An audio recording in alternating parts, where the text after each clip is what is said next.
the way, and the ever-steady Styx point shall ride away your brain. Bad to the bones, bruise the furnace, pick up for days on days, and the great October slow-mo fence have bad writings to slay. We are all damage on damage. We are all damage on damage. We are all damage. The qualified, we are prepared. And hello, and welcome to a brand new episode of The Qualified. I'm Jedi Johnson, 22, joined as always by the great Dom Tober, the Ball Buster, Bruce Fur, and the architect, joesduelin.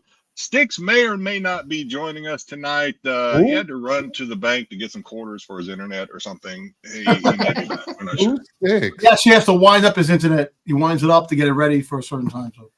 So I don't know. Go buy some more ferrets around in circles to keep the electricity going. Well, one of the hamsters died in the other wheel, so he had to go get another one just to try to get poor other hamsters working overtime. Just can't pull off the wattage. Yeah, I had to go buy a new Canon string for his microphone. Everybody have a good week. I had an interesting thing this morning. Not this afternoon.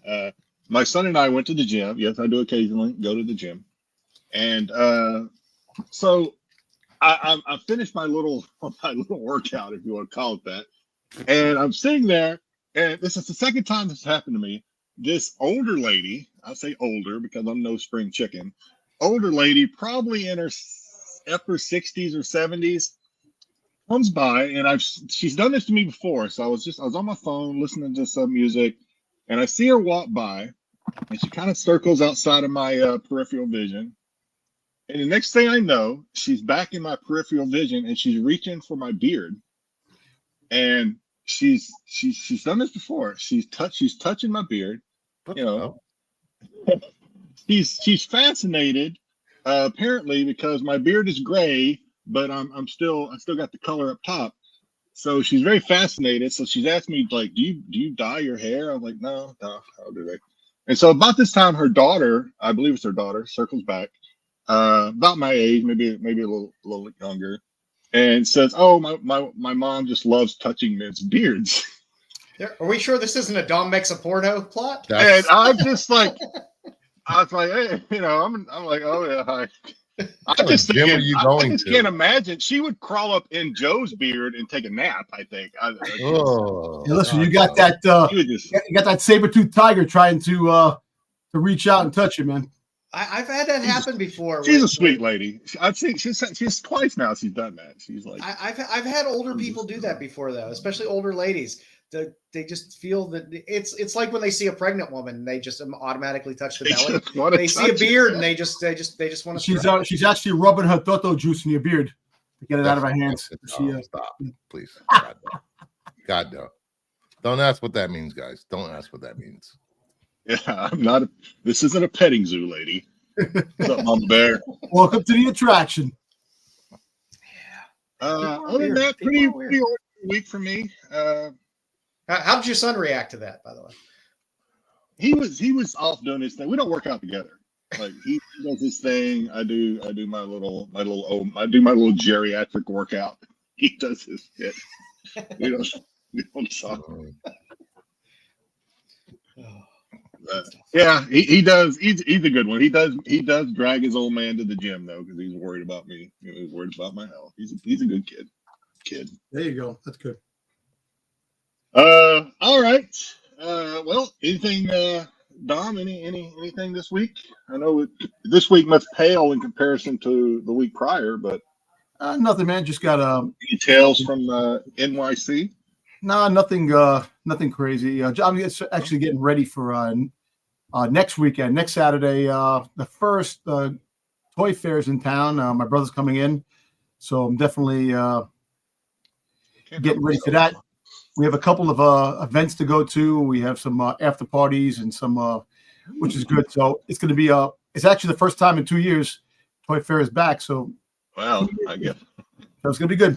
I can't wait to go. I can't wait to have to see my bro because we'll get a chance to see him that much when he comes in. Last time I saw him was New York Comic Con. when he came in the last time. So, Oh, how was your experience going to the comic book store today? yeah, you know what? It's funny. I went there. I wanted to like check around. I wanted to buy books, and fuck, man, I forgot how fucking expensive it is. That's why I kind of slowed down on buying books. It's been, you know, I spent. They finally took your picture down from behind the counter. No. Don't allow this man in the store. I actually went to Forbidden Planet. I went to this other that when I was home. So, you were in the East Village. Yeah, cause I live there. I live close by. But the whole fact that I had incentive jail. I'm surprised Forbidden Planet is still open. Yeah, and you know what? They have some good stuff in there. I still like the stuff that they have in there. You know, a little overpriced in some things. Of course, it's a city, but it's overpriced. But you know, just going there just to look at books. I was going there looking at books. I was going through books, and you know, and I do miss collecting a lot like I used to. But like I said, I bought more books than I thought I was going to buy today, and I spent money. You know, I spent a little bit more than I wanted to, and I went to the doctor today. They had I had my thyroid my thyroid checked, and my had a sonogram. I'm having twins though. There you go. Congratulations. And thank you. I'm just kidding. So I actually walked. So Midtown from 54th like you had more fun on that boat ride. 53rd Street and 9th Avenue. I walked all the way home to. That's where Flaming Saddles is. No, actually, no. Flaming Saddles. No. That's the West Village. No, Flaming Saddles is last time it was on 53rd and 9th. 53rd and 9th? No. Yeah. You know what? Yeah, you're right. No, you're right. On 9th Avenue. Yeah. Gay Country Western Bar. Thank you very much. Yeah. But there's another one, Boots and Saddles. There's a place called Boots and Saddles in Greenwich Village. Yes. That's another big one. Is it still open? I don't know. So, you know what's funny? When I was an exterminator, they had $3 beers every Sunday, so that was a great place to be. So I was an exterminator many years ago. $3 When I asked how your week was going, I didn't actually think we were going to go through your day-to-day calendar. Then I woke up and I was like, should I have an English muffin or eggs for breakfast? You know, I chose eggs because at the end of the day, so to give me gas. I need a little protein, so I went with the eggs. I was like, scrambled or over easy? I don't know. Walking home, I got the chance to go to the comic store, which was actually, there you go. Oh, Degrassi. Yeah, I know the toys aren't selling because the money-wise, but everybody's supposed to be in town this next week, from Mattel to Hasbro to Bandai. So there's going to be pretty good. Everything has its ebbs and flows in collecting. So hey, listen, toys right now, freaking guy, they can't, and even in Ollie's, they can't get rid of shit. You know, they dropping prices down even more in Ollie's, and they can't get rid of it. Well, I mean, it's already fallen off a train by the time it gets to Ollie's. So. Since I haven't been in the city in a while, the bodegas, are they selling loose eggs? Yes, I heard. Yeah, they are. Oh, you can get Lucy's for eggs now? Wait, yeah, 3 eggs for $4. There are people selling eggs on the street. Yeah, like in Chinatown. In Chinatown, you have the little ladies that are sitting there, and they're freaking selling eggs. Video. Yeah. Those did not look like chicken eggs. Nah, I like a good eggs with my breakfast, but I can do without it. Well, listen, right now the egg sandwiches, the prices in New York City are going up now because of all the inflation with the eggs. Everything's going up. Bring on the synthetic eggs, I guess. Well, all right, hey, so we're gonna do things a little different. I decided, I told the guys before the show. It was kind of a slow week in the Guinness. Yes, David Rush broke another record because he did put something in a lot of things within 24 hours, most of which involved putting balls in his mouth or something in his mouth. But we're not going to do that. We're going to move on to something else. Things are a little fragile between the U.S. and Canada right now, so we don't want to be the fuel, add to the fire. No. It was kind of a slow week. We're gonna do something a little different. We're gonna do a little opening act this week. What's this? Just a little opening act. That really has nothing. Actually, I came up with this opening slide about literally like 10 minutes before the show started. So forgive. Did anybody? Well prepared here. Well prepared. Yeah. Well. All right. Did anybody happen to watch the BAFTA awards? I did catch the clip. I did catch the most important clip of Mark Hamill losing his his pants. Yeah. Poor Mark. He's a little bit of a douche, but I do feel bad for him. I really do. I thought it was funny until I watched the video. I was expecting I'd be like, fuck him, and I watched it and I felt bad. I was like, I hope he's not. I felt bad for him. Or... I honestly, and he powered through, to his credit. He is a professional. But you can see, I don't think I've seen a look of it. pure terror, fear, embarrassment in a person's face like that. Like, it was. I did not feel good watching it. But Dom, did you see it? Yes, and everybody's roasting him really bad, about that. It's not as bad as people made it out. No, they're just saying that, pathetic Mark Hamill losing his pants, good for him. And I'm like, you know what? At the end of the day, man, listen, it's sad. Like, I like Mark Hamill. I think he's a good guy. I just, some of the things he talks about, he should just keep it out. But as an older man with a larger carriage, I understand how my ass disappears, yet my stomach gets bigger, and there's a never-ending fight, hence suspenders. I'm glad you said that, because Joe, this could happen to any of us. Happens to me on a daily basis. I just know this is the kind of thing that can happen. So drunk in that picture. It looks like he's like a deuce. I bet October would. Dom would feel that. I don't think Joe would give a shit. Joe just like, I'd be fine if drop trowel and just say titties. He'd be like, what? I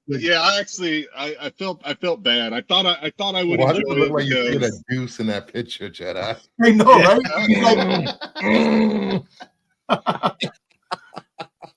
Well, I mean, I'm fighting right now in that picture. I'm fighting to keep my no, but I have to say my dignity intact. I have to say the poise that he had just didn't even faze him when he dropped the pen. As he was talking, still talking, engaging the crowd. Well, he was reading off a teleprompter. You could tell he was shaking, and that's why I didn't enjoy watching it. To be honest with you, you could tell he was shaking.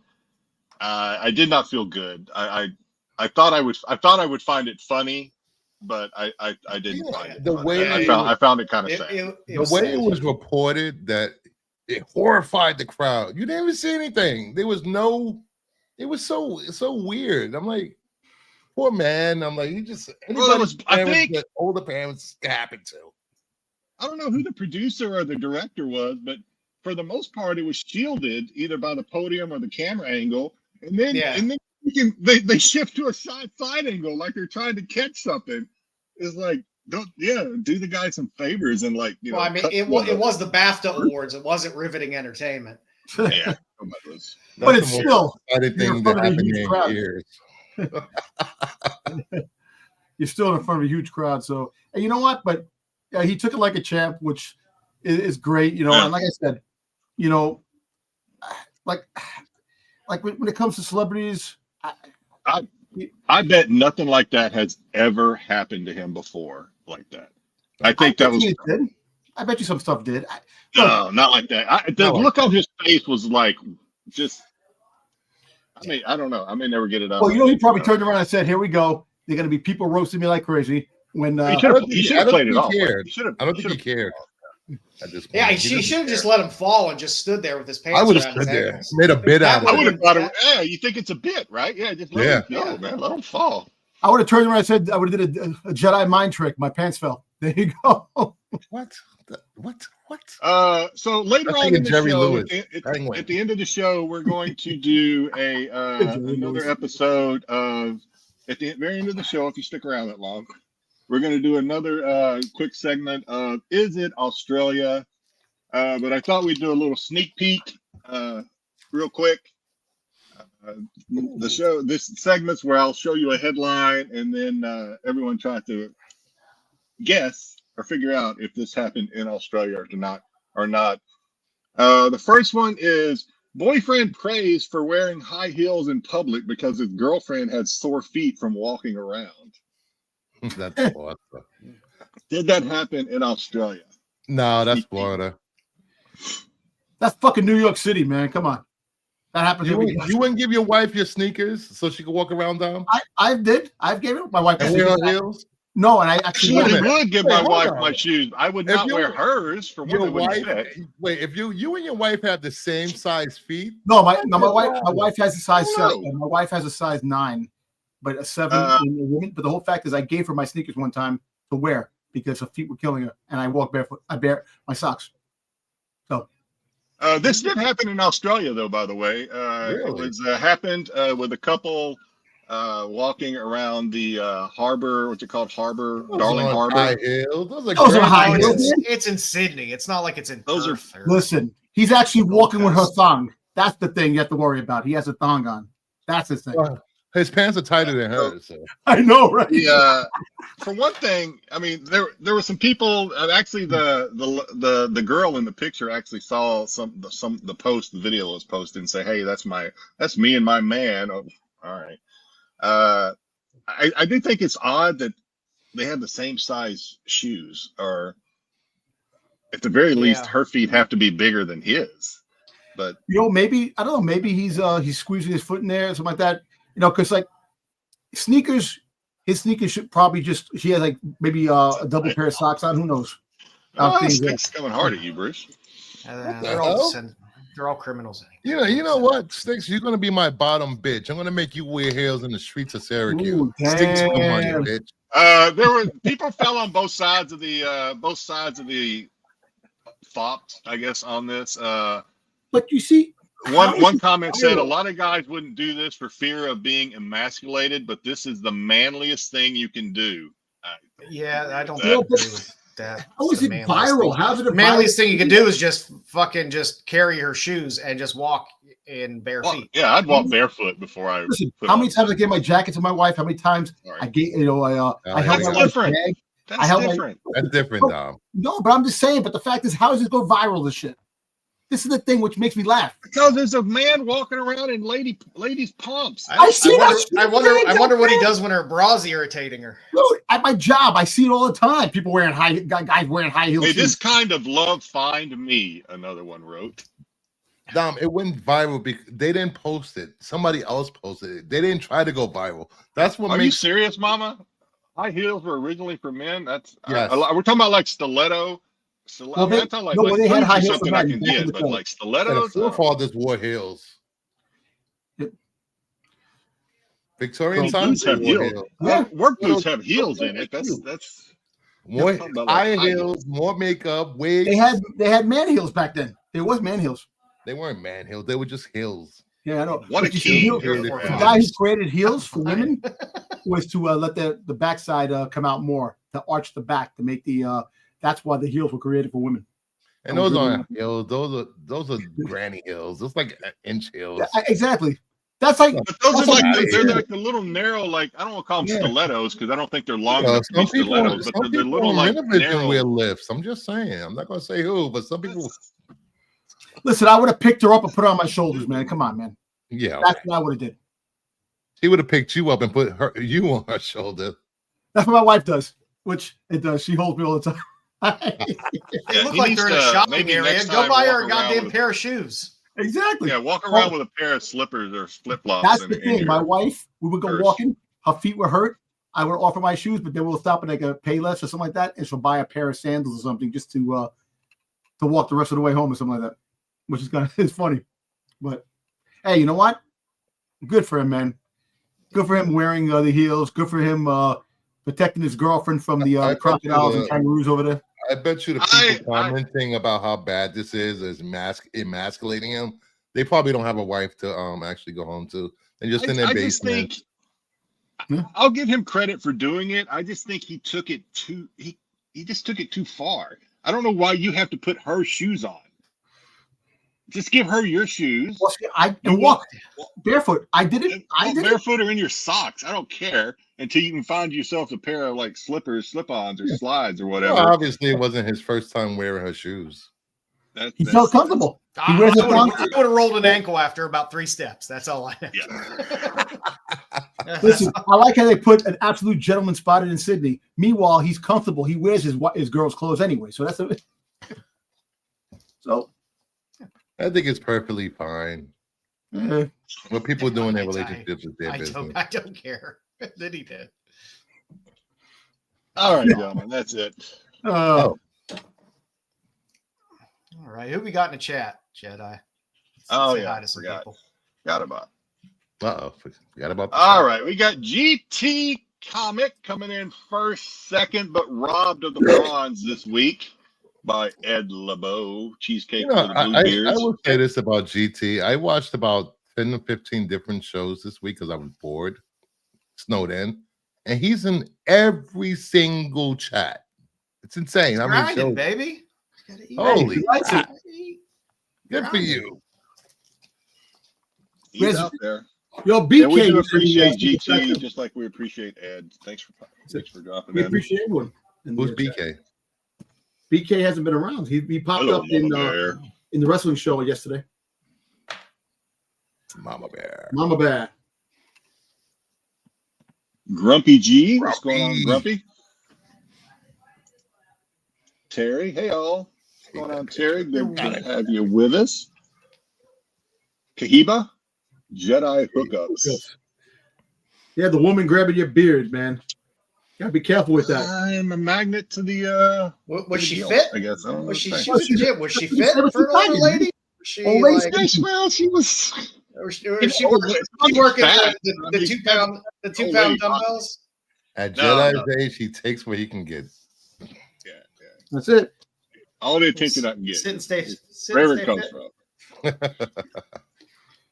Yeah, no petting zoo. Although I did let her pet me, so I guess it's. It's a very different experience. What do? You'd be like, "What are you doing?" It's an old lady. Slap her hand. Yeah, don't touch me. Don't touch me. I can start shaking my hind leg. Personal space. Exactly. You don't know what she has on her hands. You know what I'm saying? She's wiping her hands. Hey, Wombo, what's going on? Hey, Bruce, still reading Cyberforce Volume 1 on the crossover story with the Wildcats between Ripclaw and Warblade. Oh, that's pretty good. That was good. Those old image stories are pretty good. If you can comment in the chat, you could be on the show. That's if this were we're gonna take that wrench away from you, Styx. We'd be getting reprimanded. A wrench. Hello, Lisa. What's going on? Lisa, one of my great Friday evening. People. Christina. What's going on, Christina? Happy to have you. Thank you for joining us on this Friday, a week after Valentine's. Man, people must have been busy last Valentine's. I mean, our numbers were down last week, but last week was a 4-day weekend. Think about it, because you had. But I'm glad our numbers were down because that means people were out enjoying each other's company. You had a long weekend. You had President's Day on Monday, so kind of a 4-day weekend type of 3-day weekend. Playing some pipe on Valentine's Day. Good for you. Yeah, there you go. Oh, damn. What the hell? Well, King came in and said his old lady was recovering.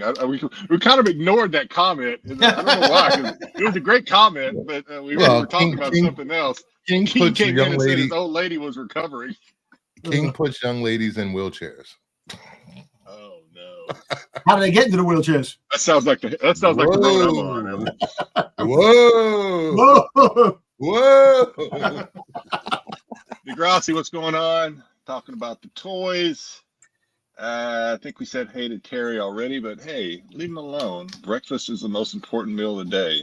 It is. We're talking about eggs. I think we're talking about eggs again. About the eggs, yeah. Okay. Unless you're doing stupid intermittent fasting. Yes, Brooklyn. Yes. What's going on? What's up? And I hope I don't miss anybody, but I'm seeing a lot of familiars. Cosmic. What's going on, Cosmic? Dom is such a gentleman. Yeah, he's such a gentleman. He takes it on the chin. Damn, Bruce. You know how long it was going to take you? Founding fathers all wore heels, corsets, and wigs. Yeah, they did. There's nothing wrong with a corset. I could use a corset, to tell you the truth. They call Spanx. Just get Spanx. Don't they make like those T-shirts now that they make T-shirts that'll push a man's gut down? Listen, what they got? Mandex? You got Mandex? What is it? The spandex for men? Ain't no T-shirt pushing this thing down. The men's ear. You need the men's ear. Oh, man's ear. Okay, there you go. Man's ear. Let's see. Robert Dickey. There's definitely something wrong with this picture. Yeah. So I thought he had the thong on that dude. That dude is wearing. He likes wearing his girls' clothes. So high heels for very short men, so they can play basketball. You talk about Prince. He made about Prince from Dave Chappelle when he the story about making pancakes and playing basketball. The blouses versus the the freaking goddamn heel. I'm gonna meet up with Styx tomorrow. Yeah. He's gonna be in my area. All right, I think we got everybody. Thanks for everybody for joining us. Let me just remind everybody, please hit the like button, subscribe if you haven't subscribed. If you're watching on Kingdom of Nerds, go over to Renovision, subscribe and like. If you're watching on Renovision, please go over to Kingdom of Nerds, like and subscribe, then come back. We love the views and your comments. Yes, a lot of like everybody's social medias. There you go. What are you talking about over there? I'm trying to all right. Here. You ready for this, Bruce? I'm always ready. All right, let's do it.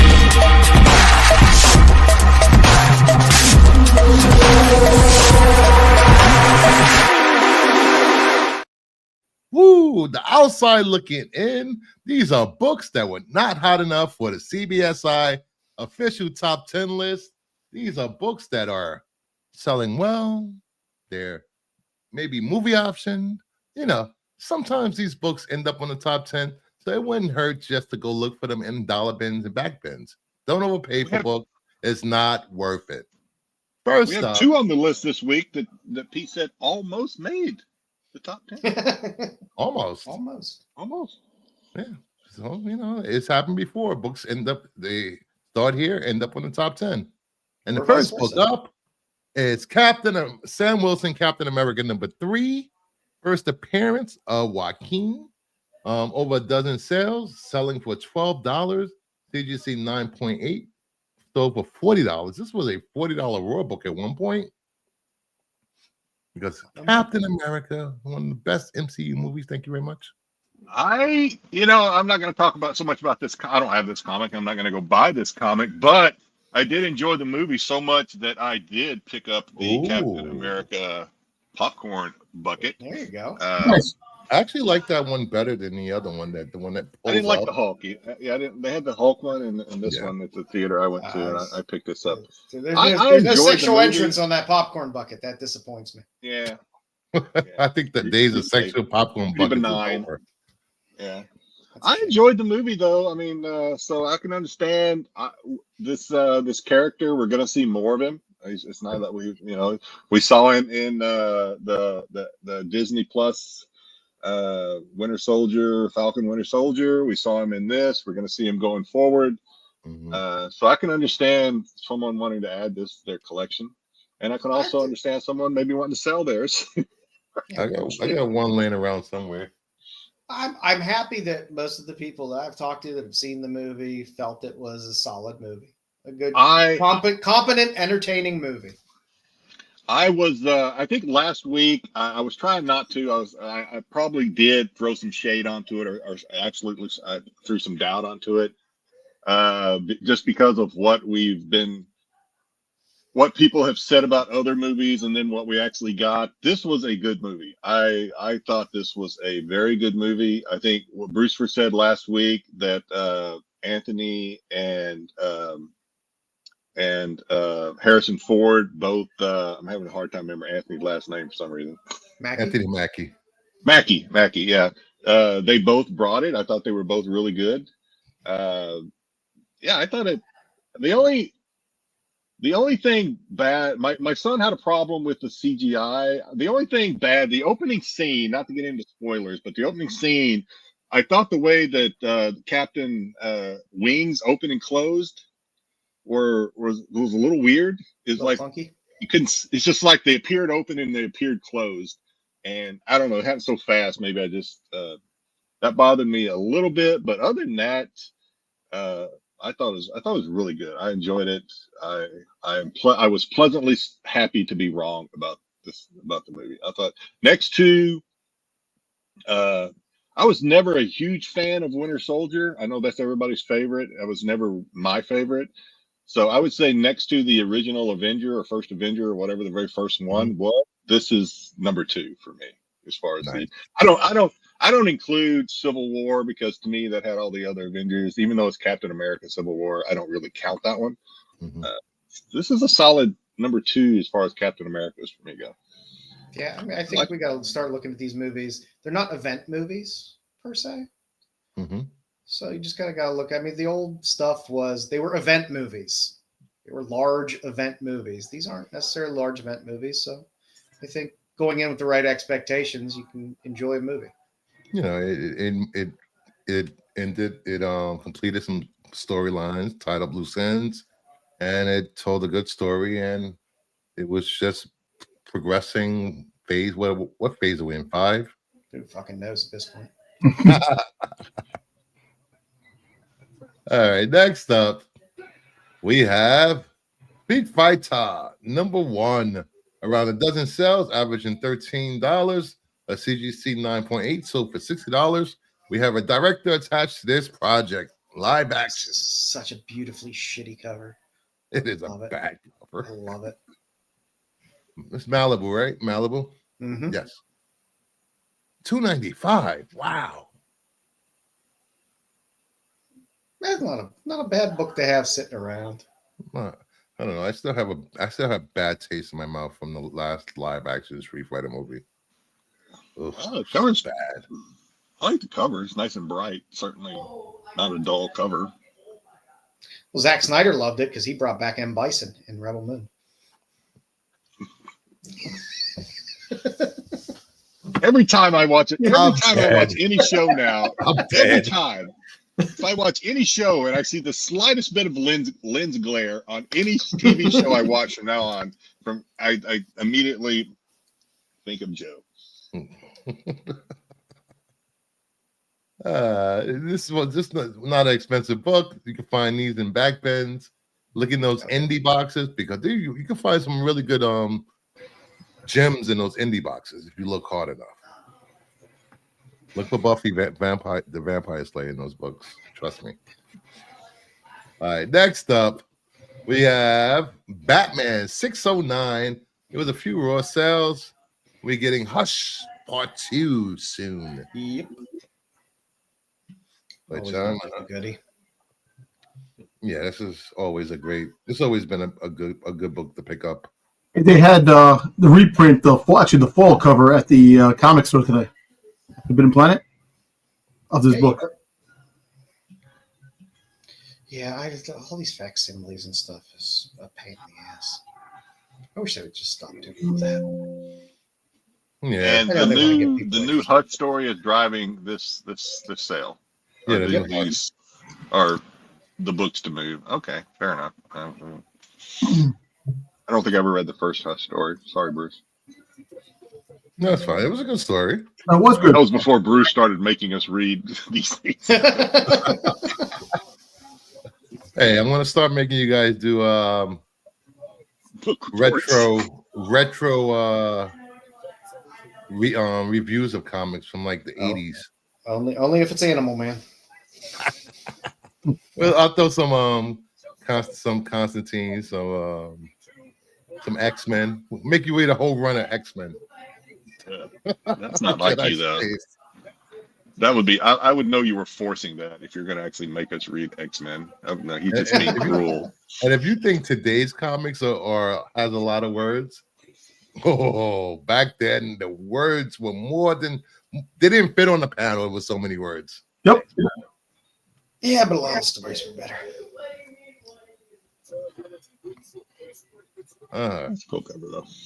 All right, next up we have The Last of Us, the American Dream #1. Sorry, not #6. Season 2 is incoming. Yay! And season 2 will be extended for. Part 2 of the game will be extended for 2 to 3 seasons. I believe they said. Is the storyline for season 2 coming out of this arc? No, I think this is the first. I don't remember actually. Is this even never? I first never comics? I guess. Outside of big titty Street Fighter covers, I just video game comics just have never been my jam. This book actually sells quite high. It's a $100+ book raw. The series was done exceptionally well, though. I mean, I know people would have preferred Ellie to not have a 7 or 8 head, but you know, it is what it is. But solid dramatic series. They put money into a video game show, which is nice.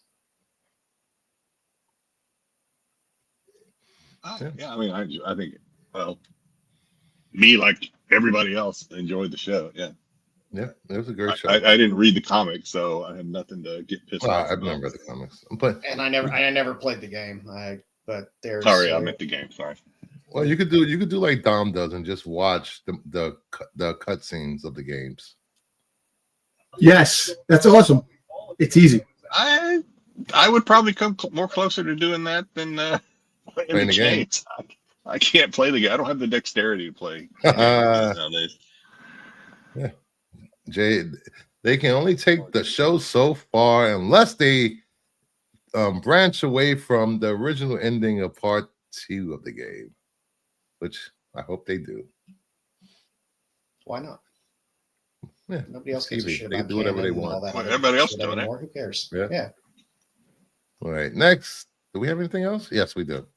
We have New X-Men number 23 with news that they are not moving forward with a Strange Academy show.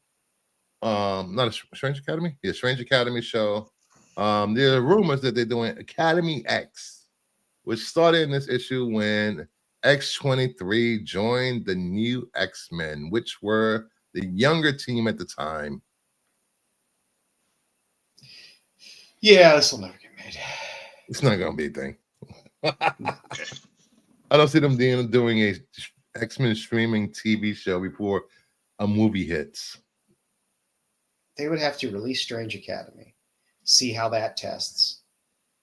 That would have to hit really, really well for them to decide to go that route and invest in this. Plus, you're not going to get a ton of X-Men shit before the actual X-Men. So, I'd rather see Strange Academy. I agree. I'd rather see Strange Academy with Wong as the Sorcerer Supreme at the school. I don't want Wong. He's the Sorcerer Supreme. I want Brother Voodoo. Give me Brother Voodoo and Octa Voodoo. LC. I don't know. Strange Academy to me seems like it's a perfect type of show to have as a streaming series. Get the showrunner, the dead Agatha, and then let's go. Whoever, I don't care. I'm open to whatever. See it on screen. Not picky anymore. Yeah, true. All right. All right, and an interesting list this week. Yeah, I this was the first time that I actually have all the books on OLI. I was like, ooh. So if you want to read more about these books, head over to cbsi.com. And if you missed the cbsi.com Hot 10 with Pete earlier, you can head over there and read the notes on each book and rewatch or watch the stream after this show. Don't go there now. We're still live, guys. Still live. All righty. Boys got some pickups this week? Sure. Pickups? I don't have too much. I do. Let's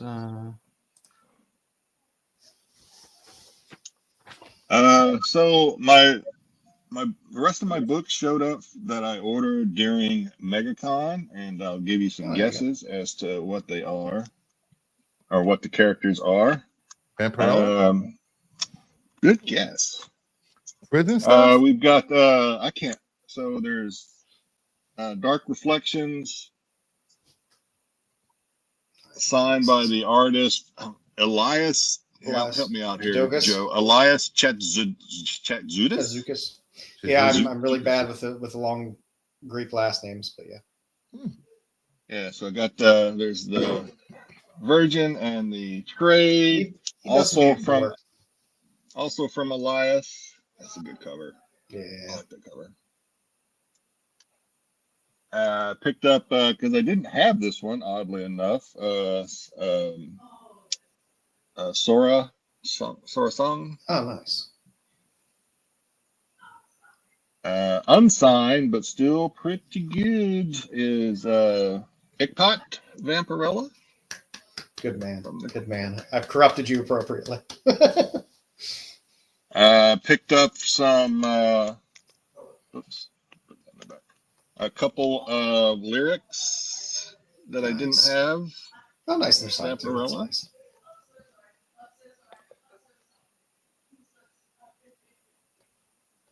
This is actually probably maybe my favorite lyric Vampirella cover now. I've never seen this one before. That is a great cover.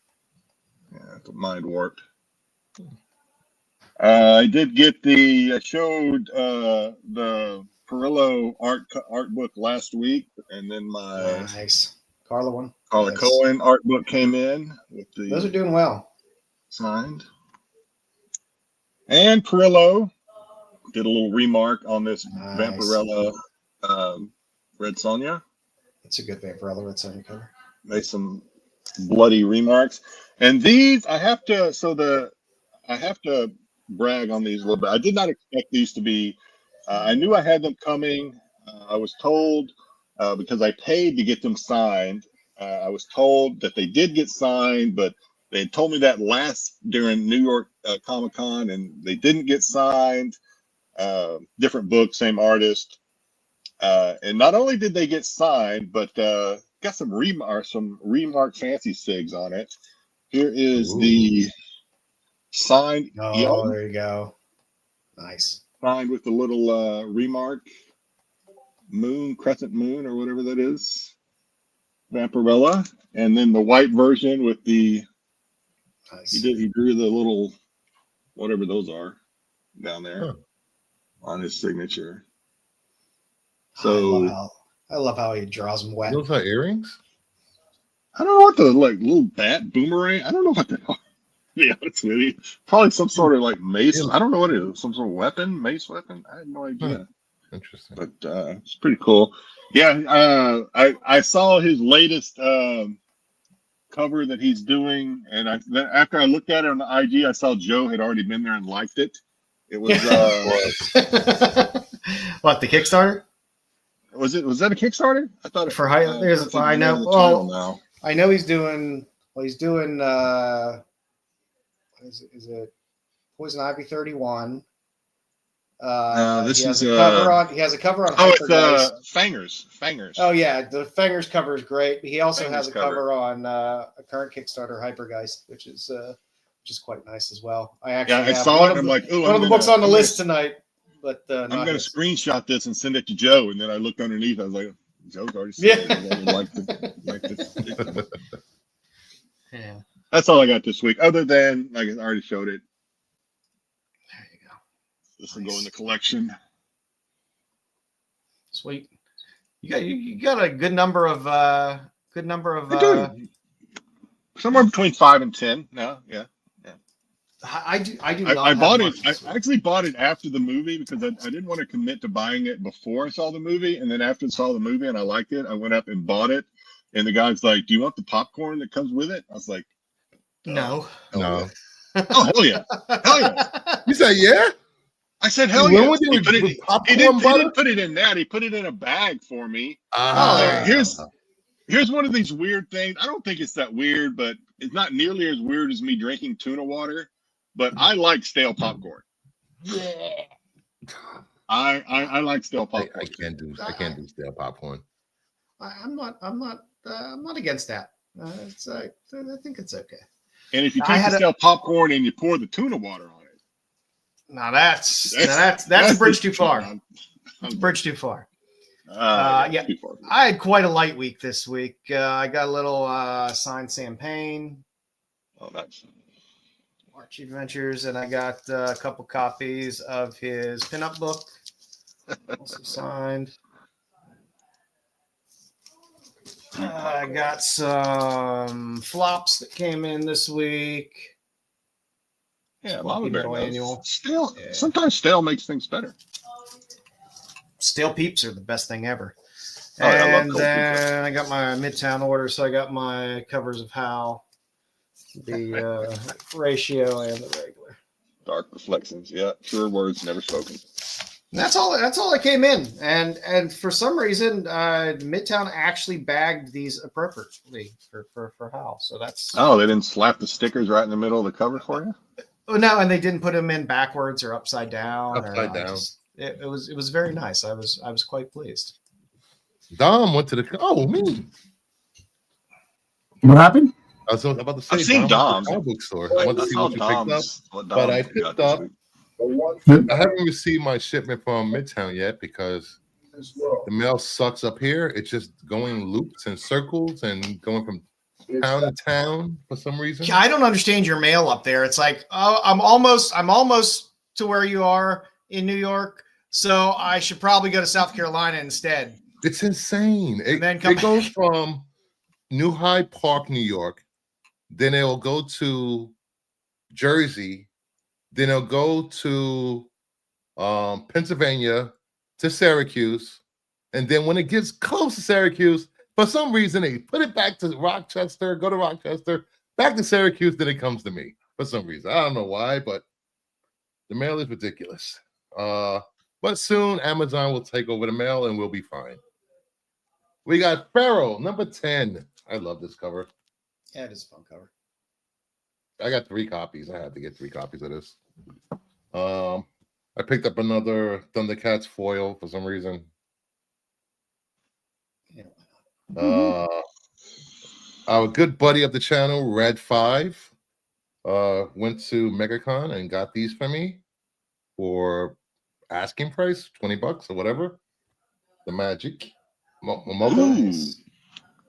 Yeah, those are still holding up too. Those are. Yeah. I didn't have to pay whatnot prices, a couple of weeks, but and they came with clear boards. Yay! Nice. Clear boards are fun. Forgot I ordered these actually. Mark Spears Monsters 2 second print of an exclusive. They did a second print of their cover. You got a New York question there, boys. Is it true in New York you can only get the small popcorn and drink? What are you talking about? Well, in NYC, when Bloomberg was there, Bloomberg started limiting stuff. Yep. They did a second printing of this. The T-shirt is red now. Oh, I saw somebody selling those on Whatnot, and they were in the buy it now for like $40, and I was like, is that a good deal? I don't know. I'm not buying it, but I picked up a cheap copy of Strange Academy #1, third printing. There's lots of prints of that book. I picked up another copy of Irredeemable #1. In like 25 years being a captain. Is that an Invincible character or something? No. Anybody watching Invincible? Yes. Other than me, I guess. Yeah. No, I'm watching it. I got a copy of Ultimate Spider-Man 1, the original one. Oh, there you go. Couple of Mad Max. They were Fury Road. They were cheap. There you go. That's a good cover though. It's good. Yeah, I got one floating around here somewhere. A Web of Spider-Man number 31 newsstand. Got cheap. My second copy of Spawn 174. Gunslinger. There you go. Gunslinger. And I got one of these, another one of these. Every time I see him, I have to grab them off eBay. Another back. Yep. Reasonable this time, or huh? reasonable or unreasonable price? $40 was insane. I love $40, and it has 2 books in here that I want to have a 9.8. Man of Tomorrow #1 and Superman and Toyman. You're gonna open it? Huh? You're gonna open it? Yeah, I'm gonna open it. The other packs I already have 9/8 in, so I have those still sealed. So, and that is it for me this week. Light week. Nice. Do some damage. Yeah, so I went to the comic store like for the first time in a very long time, and like I said, I forgot how friggin' expensive books were buying them, and I spent a nice little penny. But I bought some books that had already been out already. I bought The Legacy of Vader. You know, good cover. That, I don't know what the story's about, but I bought this. There you go. This is the finale cover. I love this. So I got the Magic #1 second printing. I like this pretty cover. The 8 Deaths of Spider-Man. This is the second printing, number 62. They use the spread. I like. It's been all right so far. Yeah, I don't mind it. Story so far. I actually like glazed through the books. I'm like, okay. I got the Magic #2 Campbell cover, which I like. It's insane. Yeah, so you guys talked about this last week, and I seen it. They had maybe like 2 copies on the shelf, and I picked up one. You know, it's a good book. It is a good read. Really good story. Definitely I'm definitely going to read it because you're going to read it? No, I'm going to read it. It definitely. You got your glasses? You got your old man glasses to read it? Yeah, my glasses right here. I got my old man glasses right here. All right. You're going to need them, buddy. You're going to need them. So I haven't had a chance to pick up G.I. Joe yet, so I was able to pick up a couple of the #1s. Oh, nice. Chameleon, the Virgin cover, the friggin' Cover Girl, and the Crimson Twins on the cover, like that. Wait a minute. They're up to like the 4th printing already. Yeah, and they're still on the shelf? The they still have the #1s on the shelf. Yeah, they had a lot of them. So I just picked them up. There were so many covers of the G.I. So I got the Baroness cover, which I had to pick up. Says Mike. Like that. Here's the new one that came out. The before I wasn't able to get the other cover, the one you guys have, the with Cobra. I want to get that one, the Cobra Commander cover. The which one? The 150 or the 125? Which one is it? The foil one? No, not the foil one with Cobra on it. It's like the propaganda one. Propaganda one. I want that one. Almost. Yeah. Yeah, it's foil. The foil, right? Yeah, it's foil. Oh, okay. I want to pick that one up. Yeah, I was able to Ahsoka. I like this cover. You know, with Ezra and Ahsoka and Sabine. But this is the cover I like. I want to get. There you go. Yeah, that's good man. Exactly. Way to go. So they had this one copy on the shelf, and I liked it from a long time ago. And you guys got it, Hello Darkness. I like the friggin' robot. They're fun reads too. There's good stories in there. And my lone pickup from MegaCon that I ordered finally came in. I got the G.I. Joe #1. There you go. You never go wrong with the old school. I got that. Back. Also, when I went to the store, I had to pick this up. You know, Hordak cartoon edition. You know, the new 40th anniversary of She-Ra. And I get Hordak. Never have too many Hordaks. Yeah. So basically, everybody showed it on Instagram, and you guys seen it already. But I got the post-it. So Zebra Disco, Disco Zebra. He's the custom guy who does these, and it's kind of cool because, like I said, a couple of YouTubers I was looking at, and they had that figure in the background, and I was like, I gotta get that shit, man, because that looks badass, you know. So the figure, the card back, yes, sir. Oh, pretty cool. Say Joe's. It's Joe's chin. Yes, man. I really do like it. They got the whole follow card, everything. It's really badass. I like this shit, man. And if he has a couple other different ones that he made, but I think this is like the last one he had. And I don't know if he can make more, but the fact is, I had to have this. Definitely, I had that. Did he send it in that case, or did you put it in that case? Oh, I put it in the case. He put it in a plastic case alone is probably worth like $20-$30. I actually picked this up on eBay. It's the Saga collection. It's the foil, the foil header, and there's the little silver Boba Fett that came along with it. So you have double Fett, which is double Fett. Double Fett. I think I have just that little silver figure somewhere. Nobody could ever tell me where it came from. It came from I also got. I actually seen this and I picked it up. I can fix the it. The mini pops. Transformers. So I actually thought Soundwave was in this, but I got fooled. It's Dr. Mindbender. As you can see on Dr. top. Mindbender's not bad. I know. The little top. At least you didn't get some bullshit throwaway figure. Soundwave, man. Soundwave's the transformer I wanted. That's why I bought it. I thought Soundwave was gonna. And I picked these up. You and your little choking hazard pops. You got the comic 2-pack. That's not Boba Fett. Everybody always thinks it's Boba Fett. It's not. It's freaking goddamn what's his face? It's Fan Shiza. And then I got this.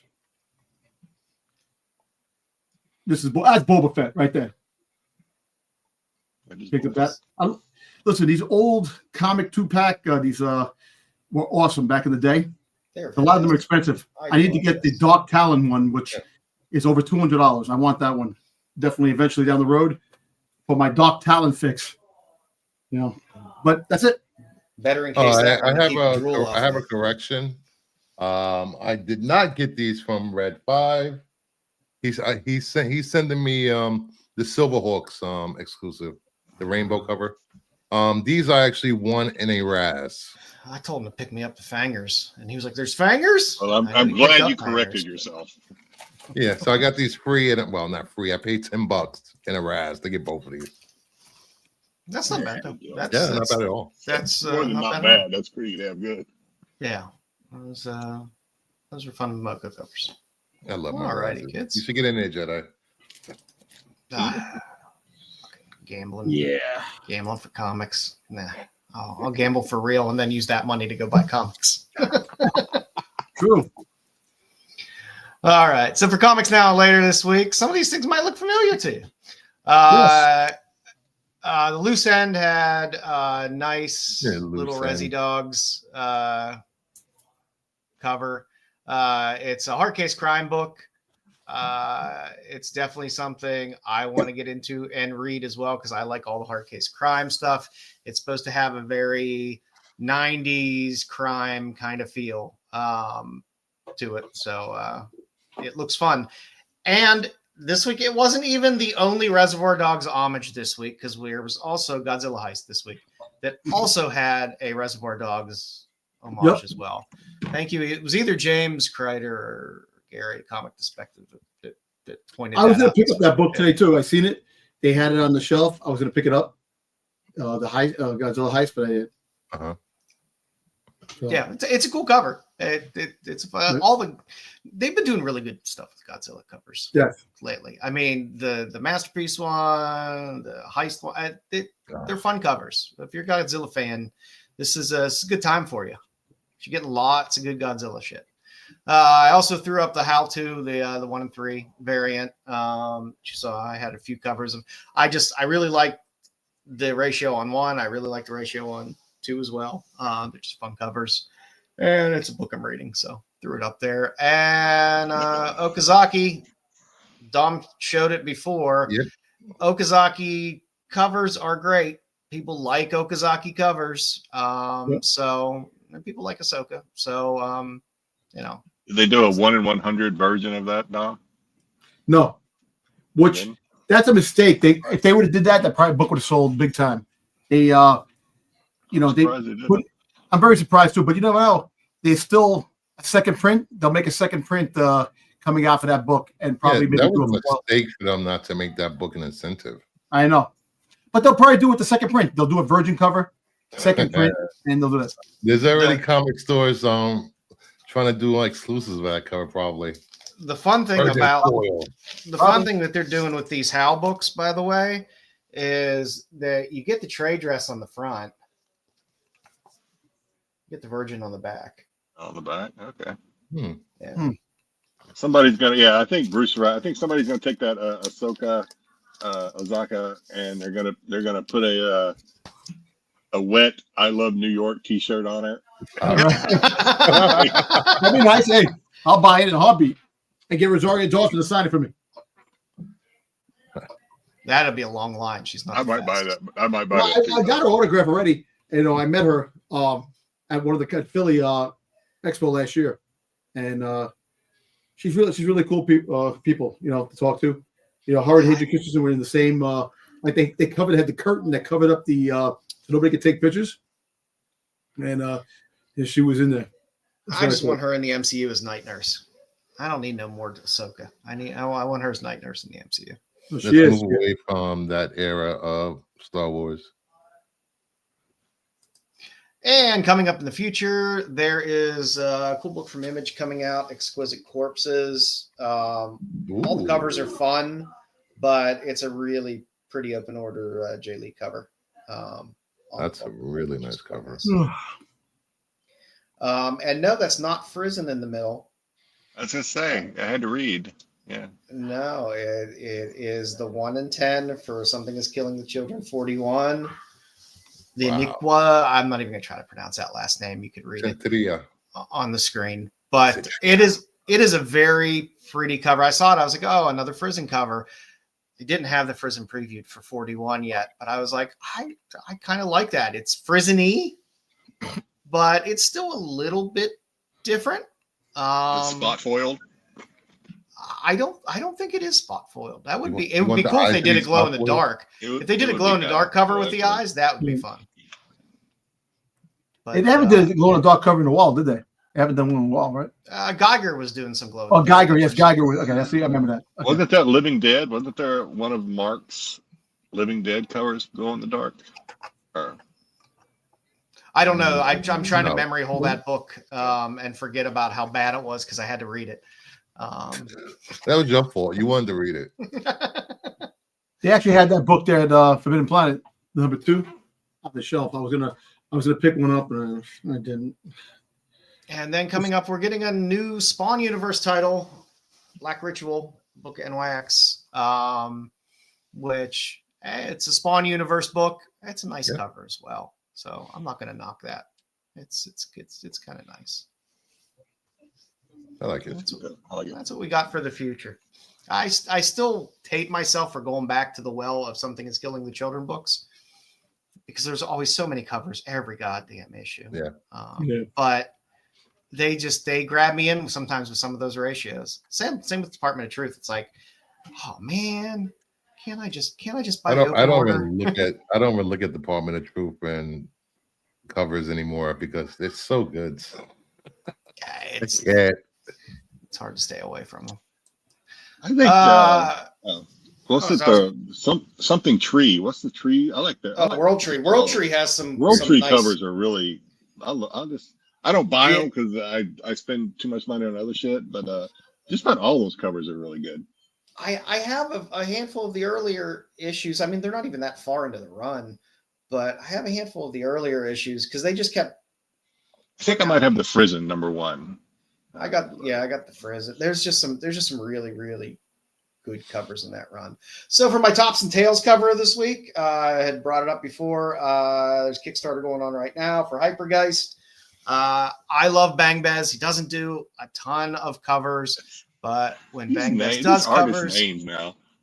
I know the names are so weird. Just Yum and Bang. All going but style. I love Bang Bez. He's done some covers on Blam and Glam, which is Richard Morgan Kickstarter series that I really like. And like I said, whenever he has something that comes out, I always like to get it. There is a nice Yum cover in this Kickstarter as well, which is quite nice. I was debating which one I wanted to put up there, but they're both very nice. So, and I like how Kickstarters, I have a bit of Kickstarter fatigue. I will admit, I think I have about 28, 29 in process Kickstarter that are funded that are either have, I'm waiting for fulfillment or they're active campaigns that are going on right now and haven't closed yet. And I have a bit of fatigue. I do have a bit of fatigue from it. But, I think I've only backed 3 Kickstarters in my life. I back a lot of Kickstarters because there's artists I like that. I don't know how you keep up. I don't even know. I think maybe you've given up. trying to keep up, but How does he I get can't it keep up with my whatnot buys sometimes. So I know Joe. I don't know. Joe must have like Joe an Excel keep it up? spreadsheet or something. I mean, I'm constantly scanning through Kickstarter and stuff like that and seeing what's out there. And plus, because a lot of these companies run regular Kickstarters. This is Bad Bug, I believe, publishing. They do pretty consistent, and Cheeky and stuff like that. They do pretty consistent Kickstarters. And then once you've done one, you're constantly getting emails saying, hey, new campaign starting. So just keeps you in the loop. But I do like that Bad Bug does this because a lot of times there's either multiple artists I like, and it's hard to whittle it down when there's like 3 or 4 artists that you really like. You don't want to spend a huge shit ton of money on a single Kickstarter, but you want, sometimes you want some of the covers. And when they do it this way, it's nice where it's like, okay, well, the nice covers 20, the spicy covers 30, but you can get the set for 40. Which I think is fine for the price of exclusives and shit like that nowadays. For half this stuff, I'm fine buying this set for $40. That doesn't. They are. I mean, it's like there's very set lanes in Kickstarters. And there's not too many different lanes in Kickstarters, but it is the place to go for cheesecake. It is the place to go for cheesecake. But yeah, you will find a lot of other stuff out of there too. There's, like I said, you'll pop a little Hughes here, a little Pinocchio here. You'll get some people that are big names that will pop in and do a cover here and there. And a lot of times they go under the radar. And a lot of times they have very low print counts as well. So the runs are pretty small. So, but I will always rep for Bang Bez because he never lets me down. I supported one of my coworkers. She lives in San Diego. Wrote a children's book that she ran through Kickstarter. This is a couple of years ago. So my Kickstarter algorithm doesn't know what the fuck's going on. You're on a list now. You're flagged. So, like I said, hop on the Kickstarter and check it out. They're, like I said, it's fun to go in there every now and then and just say, hey, what are the active campaigns that are going on now? And I mean, you'll see what's funded significantly. Those are normally the more popular ones, and dig through there. Like I said, a lot of times you'll find it. I love Lyrics. Lyrics does a ton of Kickstarter stuff. She does a ton of Kickstarter covers. Yeah, JJ's. I don't know how much time you spend on Kickstarter, JJ. I find the same way. Now, Joe's a professional. I don't find Kickstarter very user friendly at all. But no, and it's not. And no, I did not back Zombie Terrors. I've been trying to pull myself back a little bit because I have so many things that are in various states of I don't know what. I mean, hell, I got a notice for backer kit to go in and fill everything out because it was going to fulfill, and the damn thing kept failing on me. Kept charging me $20 every time, but it kept failing on me, and I was like, okay, this is making me mad now. So I'm a little bitter right now with some of the Kickstarter stuff and the way it's kind of all over the place. It's not uniform in any way, shape, or form, which is a pain. That kind of lends it to being a little bit difficult to navigate and look for things. But sometimes that's some of the fun as well. You dig through long enough and you find a little gem here and there. Yeah, the heavy metal. Which I'm kind of pissed off because the heavy metal's like, hey, look, do the heavy metal Kickstarter, and then it's like, hey, look in previews. Here's all the covers that we're doing in the Kickstarter. There are a few extra things in the Kickstarter, but I was a little disappointed with that. But yeah, it is what it is. We don't really have a 5-minute absolute update because I don't believe that flash preview warrants 5 full minutes of time. I like the art. I like the art. Yeah, the art was fine. I like Jeff Lemire, but I don't know what they were trying to tease in that little. That was not a preview. I don't know what that was. It was not a preview at all. So just to loop people in. So Absolute Flash will be the next Absolute series to launch. That Martian Manhunter and Green Lantern. And, some of the DC books had the preview for Absolute Flash. And it was literally like 4 panels of nothing, of Wally West being Wally West and being shit on and being nervous and running. I don't know, a lot of running. Yeah, I don't know. It wasn't enough to be like, oh shit, I really want to read this, which kind of made me a little angry because I like Jeff Lemire, and I was hoping they were going to give us a good little hook there to really make us want to read it. So yeah, Pinotia never lets me down. So we'll see when it comes out. When it comes out, we'll read it and see if it does a little better than the preview. So we'll see. So much for Absolute. Jedi. Oh, hey, look! I still got this in here. It's been a while, so let me keep. Yeah, well, we didn't know if we were going to get we didn't know if we were going to get Styx's trivia. Since Styx, and we are. I got an intro for you and everything, Jedi. We do, but just it's time for the That's Not a Comic. That's not a comic. Salia comic. Salia. It's time for the That's Not a Comic. That's not a comic. Salia comic. Salia comic. Oh, cool.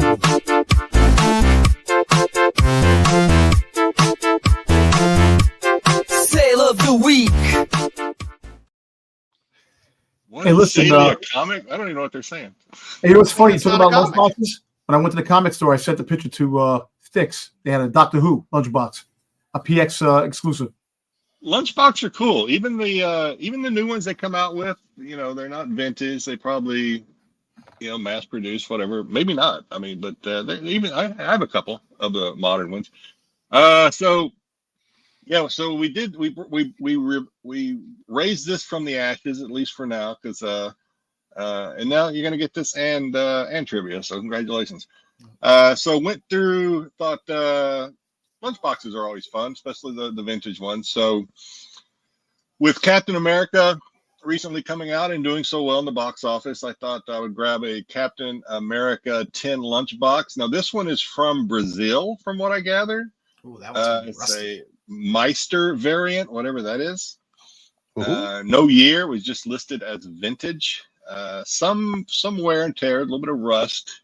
Not terrible though. Sold as a buy it now for $600. Not that I did a lot of looking, but I didn't see any others out there of this variant. So possibly rare. It is, like I said, it does sound like it was made in Brazil. It's good old school. Hey, Crazy Joe has the Monsters lunchbox.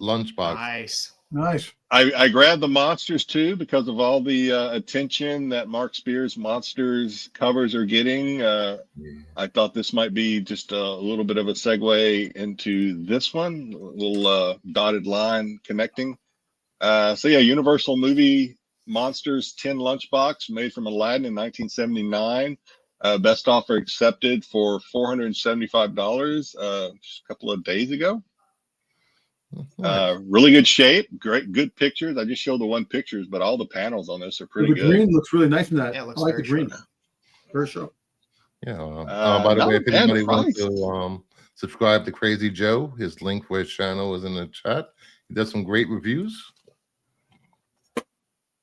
Now this may not have the thermos. I can't remember. It may not have the thermos. So that might be why it's what I think. How are you going to drink your soup? How are you going to have your soup? How are you going to have your soup? Yeah.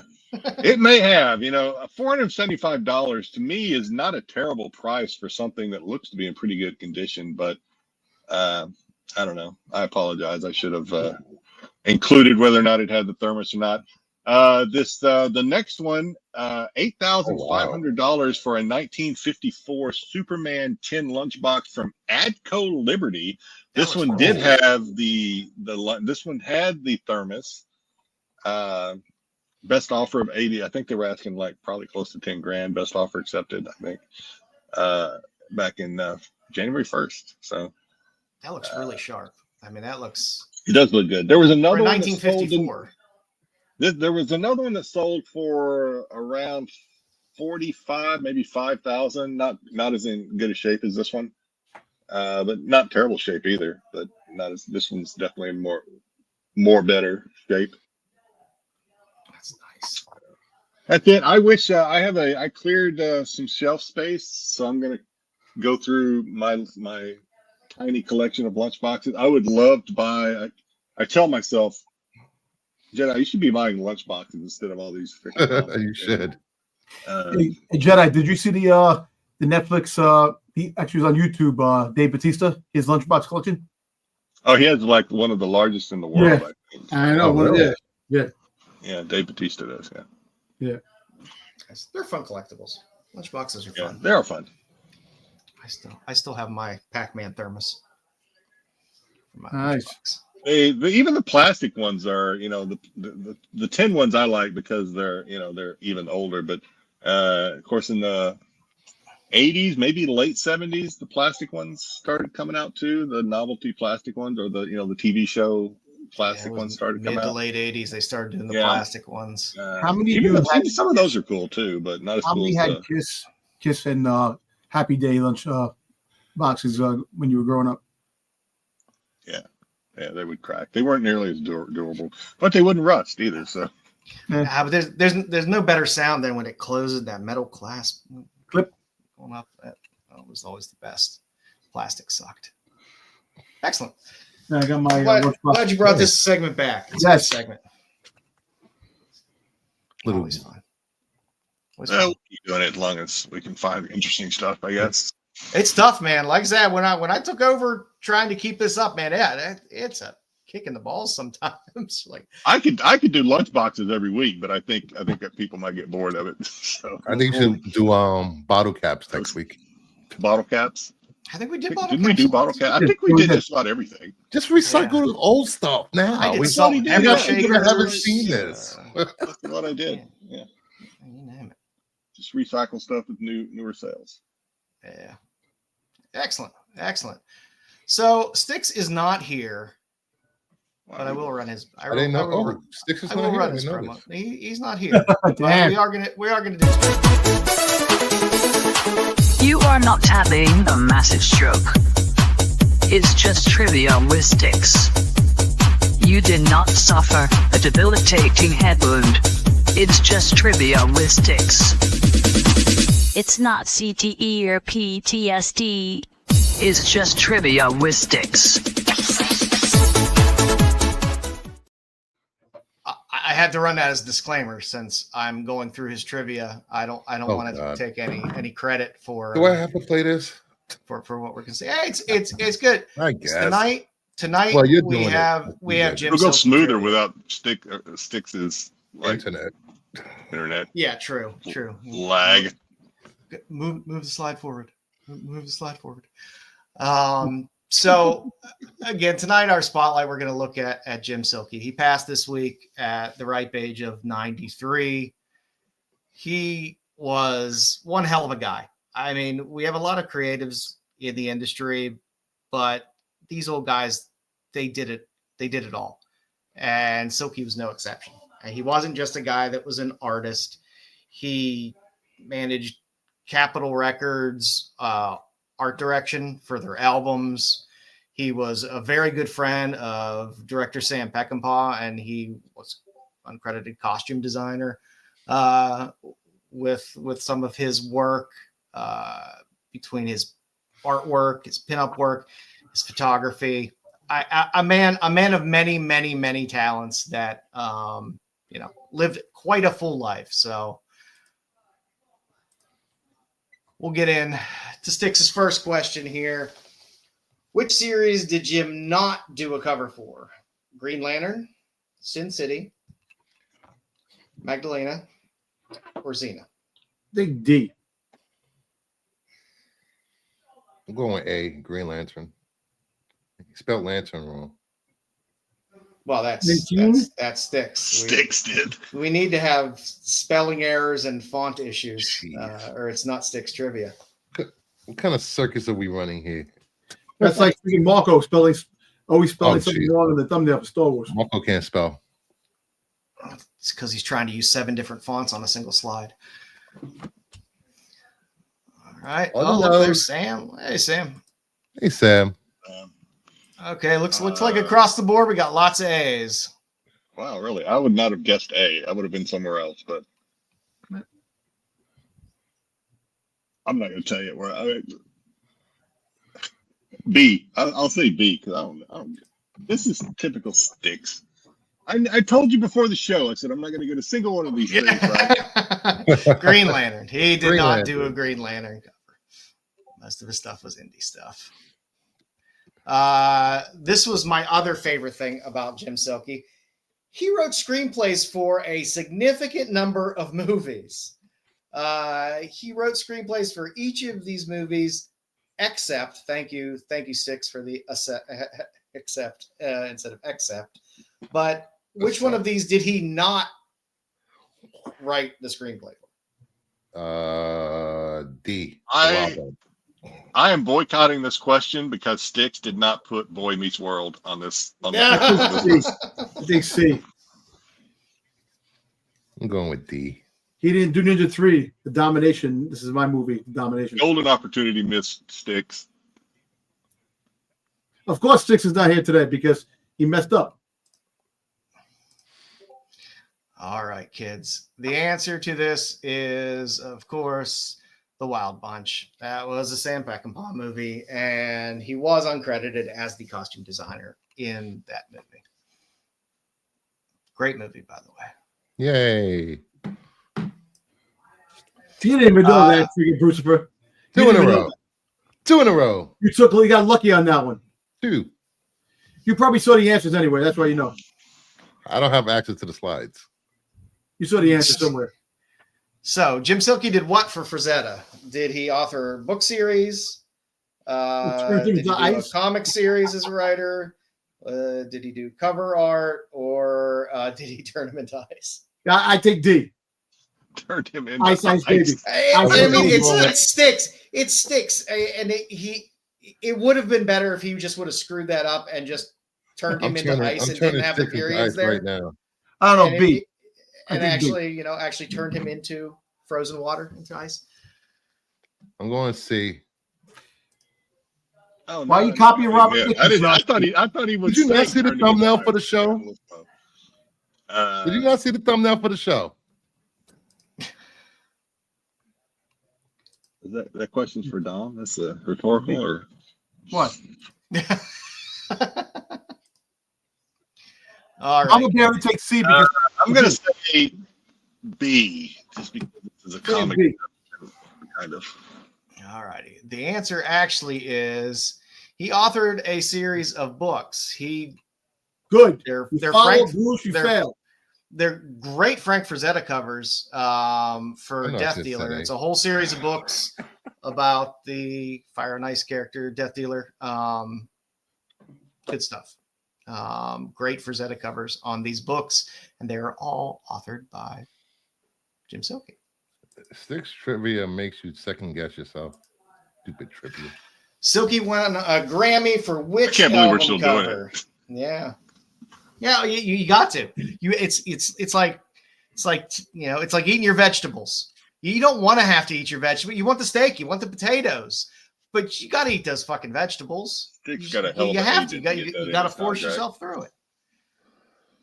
So we got Sinatra, The Great Years. This is Bartok, the Magnificent, or the Miraculous Mandarin. Judy, the live Judy Garland at Carnegie Hall, or Nancy Wilson, who's wonderful, Hollywood My Way. I'm going with Judy. B. I'm so confused. I'm saying B. A, B, C, D. I'm going with. If you're a friend of Judy, please put a 1 in the chat. I'm just kidding. I am going for A, B, C. So whatever comes out, I win no matter what. I don't know. B. Styx is B too obvious. Why did I do this? B is too obvious. You're right. You're probably 100% right. Well, kids, the answer for this, everyone got their answers in? Yeah. Yeah, I was going to say, you're not going to mind if I move to the next slide. Is Judy. He was nominated for all of those other albums for Grammys for art direction. Screw you, Dom. Fuck you, man. Because fucking D Nice should have won. And last but not least, Jim Silke, of course, thank you, Styx, for spelling Silke wrong, was a published photographer. True or false? Well, true. I'll go with true. I'll say true. He seems like he's done. Is he a magician too? He seems like this motherfucker does everything or did everything. Rest in peace. I mean, that's why I love those old guys. They grinded. The creatives, they just did everything. And we got a false here. We got a true. Got a false, I guess. We got a true. People think Styx are throwing a curveball now. A little curveball. I'm going to change my answer. I'm going false. I know the I'm answer. going against the panel. False. All right.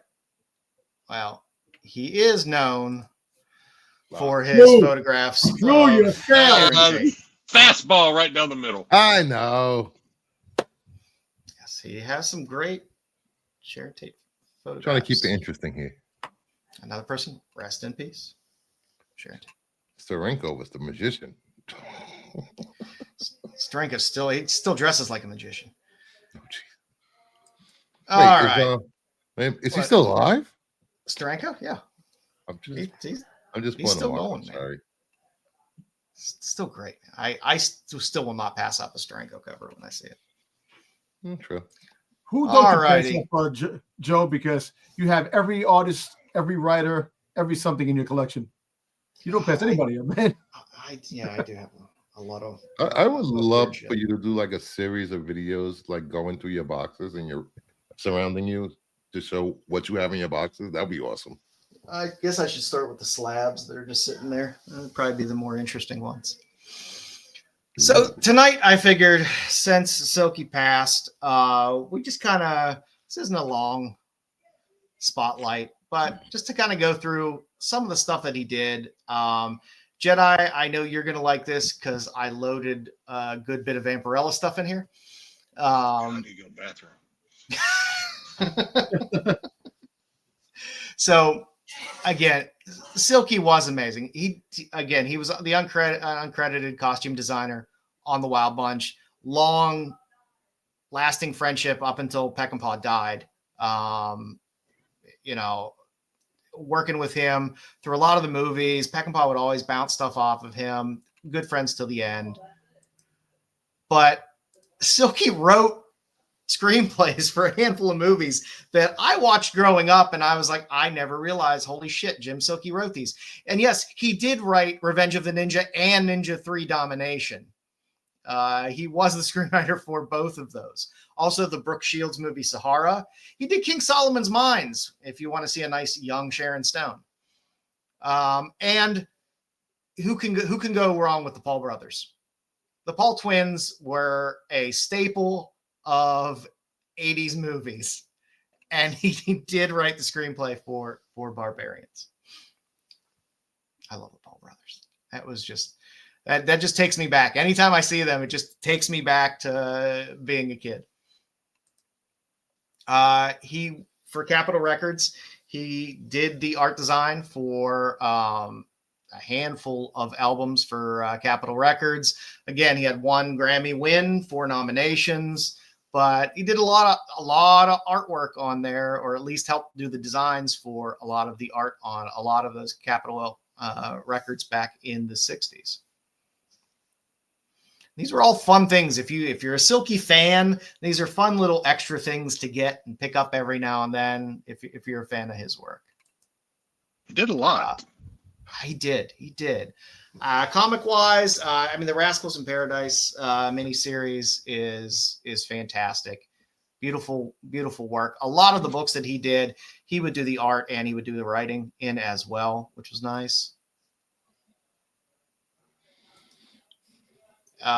He did the Silver Anniversary collection for Vampirella, so he had covers on all 4 of those books. which are quite nice vampy. Nice. It's nice. And there's a high heel shoes the guy was wearing in freaking goddamn Australia. I love his vampy because it brings me back to the Warren Harris feel of vampy for some of the stuff.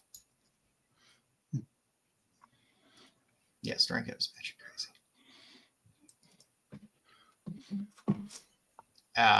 Again, he did some covers on Vampirella Retro as well, which again, good vampy covers. Yep. He did a handful of Xenas. I'm not a fan of the drunk Xena Callisto cover there. That's the third one over. Yeah. She looks like she had a few too many gin and tonics in the middle of the day. Gin and tonics.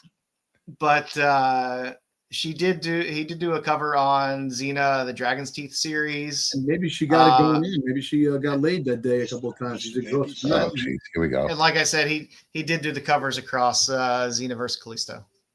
Callisto was a piece of ass, man. That was she was great in that series. While he did not do the covers, of course, those are Dave Stevens covers for Queen of the Nile. He did do the interior work by that and wrote it. Nice. And then, of course, you have the other Spicy Adventures, Jim Silke, very famous Betty Page cover there as well. Which, again, as I think, what was it, Terry said, it looks very Hughes-ish. Oh, he did that one on the end? Oh, wow. He did the first one, and then the next three are all Dave Stevens covers. But okay. I thought that was Dave Stevens. Yeah, he did all the writing and everything in Queen of the Nile. American Century, which is a fantastic series with Glenn Orbick covers, a run of Jim Silke covers, Howard Chaykin writing. It's a great series to pick up. That's just dirt cheap, and now Silke's passed. Glenn Orbick has been dead for a while. It's a great series to pick up because, again, the covers are just phenomenal and they're extremely accessible books, especially in lots. I think the run was, was 25, 26 books. You're getting a virus. Styx. Yeah, that's Styx. But you can pick up like the whole lot of the run a lot of times. And again, there's a nice run from, 17 to 20 or 21 that are Jim Silke covers in there. The one in the middle is one of my favorite Silke covers. There he is. Hey, what's up, Styx? But American Century, like I said, it's a good old Vertigo title. It's fun to pick up, fun to read, great art. The trivia sucks. Fun story. The audio sucks. Styx is talking to us in Morse code. Did you do my trivia? Stop. Dude. Your Did it work out okay? Stop. But he also did a couple covers for Top Cow as well with Kirst and Magdalena. If you want to go in terms of hardback or larger books with a lot of his art in it, the Betty Page Queen of Hearts is fantastic. The Jungle Girls is a really good one as well. Betty Page Rules, a very, very good, famous Betty Page drawing there. And he also had, I think this might have been a 2012 sketchbook that he had as well, just to tie into our talk of sketchbooks. Jesus Christ, Styx. Yo, Styx! Yo, you're talking about Jim Silke. Stop. Well, put the headphones on, Styx. Holy crap. But the one thing I did want to look at too is there's a lot of Silke original art out there, which is fantastic. And it's a lot of really beautiful stuff. He had a lot of really great Vampirella stuff out there. Fantastic Red Sonja stuff in terms of original art. It's a great Spirit in the middle. Did some great Bettys. But his Vampies, like some of my favorite Vampy work that he did is definitely with his original art. You could Nice Wonder Woman there. Nice echoes.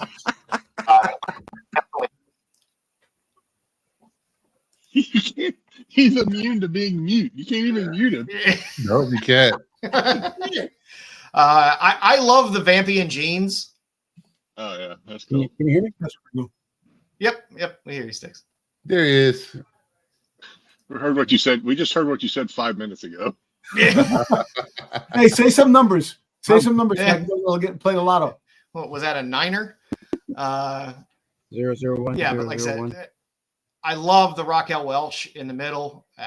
It's just a beautiful drawing as well. Oh yeah, that's Like I very said, Buck Rogers. his original art out there, there's a lot of it, and there's a lot of the pencil work as well. It's just pastels and pencil and not full color, which is good. The Vampy stuff, I thought the Jedi would love the Vampy in the doorway. It's a great It is a Vampy. good one. Yeah. She's wearing a little clear little teddy there, which is nice. I had to throw in for Dom a little Betty Page as Leia in Slave I like outfit. that. I enjoy a little Mary Jane as well. That's Where the can I Mary get Jane that, we would all prefer. The Leia and Slave outfit. Where can I get that? That was it. The It was original original art? art, and that was a commission that somebody had done. Oh. Okay. I'm sure the value just like went up substantially. Like I said, all of his work is fantastic. If you're a fan of pinup, if you're a fan of Betty, if you're a fan of Vampirella, his work is really great. And like I said, there is a good amount of his original art kind of out there in hands. And I'd say, when you say out there, it's not for sale. It's in private collection. some of it is for sale. Some of it isn't. Some of it goes through galleries and stuff like that. But I mean, the full painted stuff and stuff like that, of course, is going to be pricey. But I think you could still probably find some of his sketch work and pastel work and stuff like that out there as well. The pencils or the prelims or whatever they call them, the early sketches. Yeah. And you can get panels as well. I've seen a handful of panels for sale as well out there of some of his stuff as well. So if you're a fan of collecting original art of comic panels, some of that's out there as well. And that's what we got. Prints too, right? I mean, I don't know necessarily where. I'm sure you can get. I'm sure you can get prints. You're not going to get them.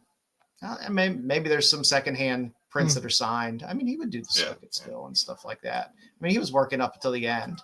So that's what we got for Jim Silke. I would have felt remiss not going through his amazing life. After losing him this week, 93 years of badassery. Yeah, no doubt. I tell you what, when Joe pitched this, now Joe's very good about finding these things and running with them like this. I didn't know who he was, so I was like, okay, this is going to be something Joe's going to love, and we're going to have some people that love it. I'm going to snooze through this. I had no idea that he had so much vampy stuff in his portfolio. So awesome. No, I like this. I'm glad we did this. Ooh. Yeah, like I said, amazing guy. You did this. I didn't do anything. It's You nice. did a lot, Jedi. It's sad he passed, but the guy was 93. He led one hell of a full life. So get out there and pick up a Silke book. You can find a lot of those books still extremely, extremely reasonable out there. So if you like his art, pick it up, take a look at his stuff. Watch Barbarians, because everyone loves the Paul brothers. There you go. What you got there, Styx? Yeah. Oh, nice. Sweet. What's that? San Diego Con? What is that? Street Fighter. Okay. What's he doing? That your- There you go. Now you can throw it up. There you go. Nice. Okay. Old San Diego Comic-Con cover. They did. You muted Styx. Styx is going to be mute. Styx is going to be mute for the rest of the show. We'll hear what he said in about 5 minutes. So I hope you enjoy this. Like I said, get out there, explore some different artists. There's stuff out there other than, J. Scott Campbell and Jim Lee and Todd McFarlane and stuff like that. There's a lot of great artists out there Like that have put in a lot of years in the industry, putting together some really amazing stuff that's out there that, again, is very affordable to find and get. So stuff at every price point. All right, Bruce, you got some news for us? Yeah, I think there's a lot of comic book news this week, so I thought I'll cover it. So first up,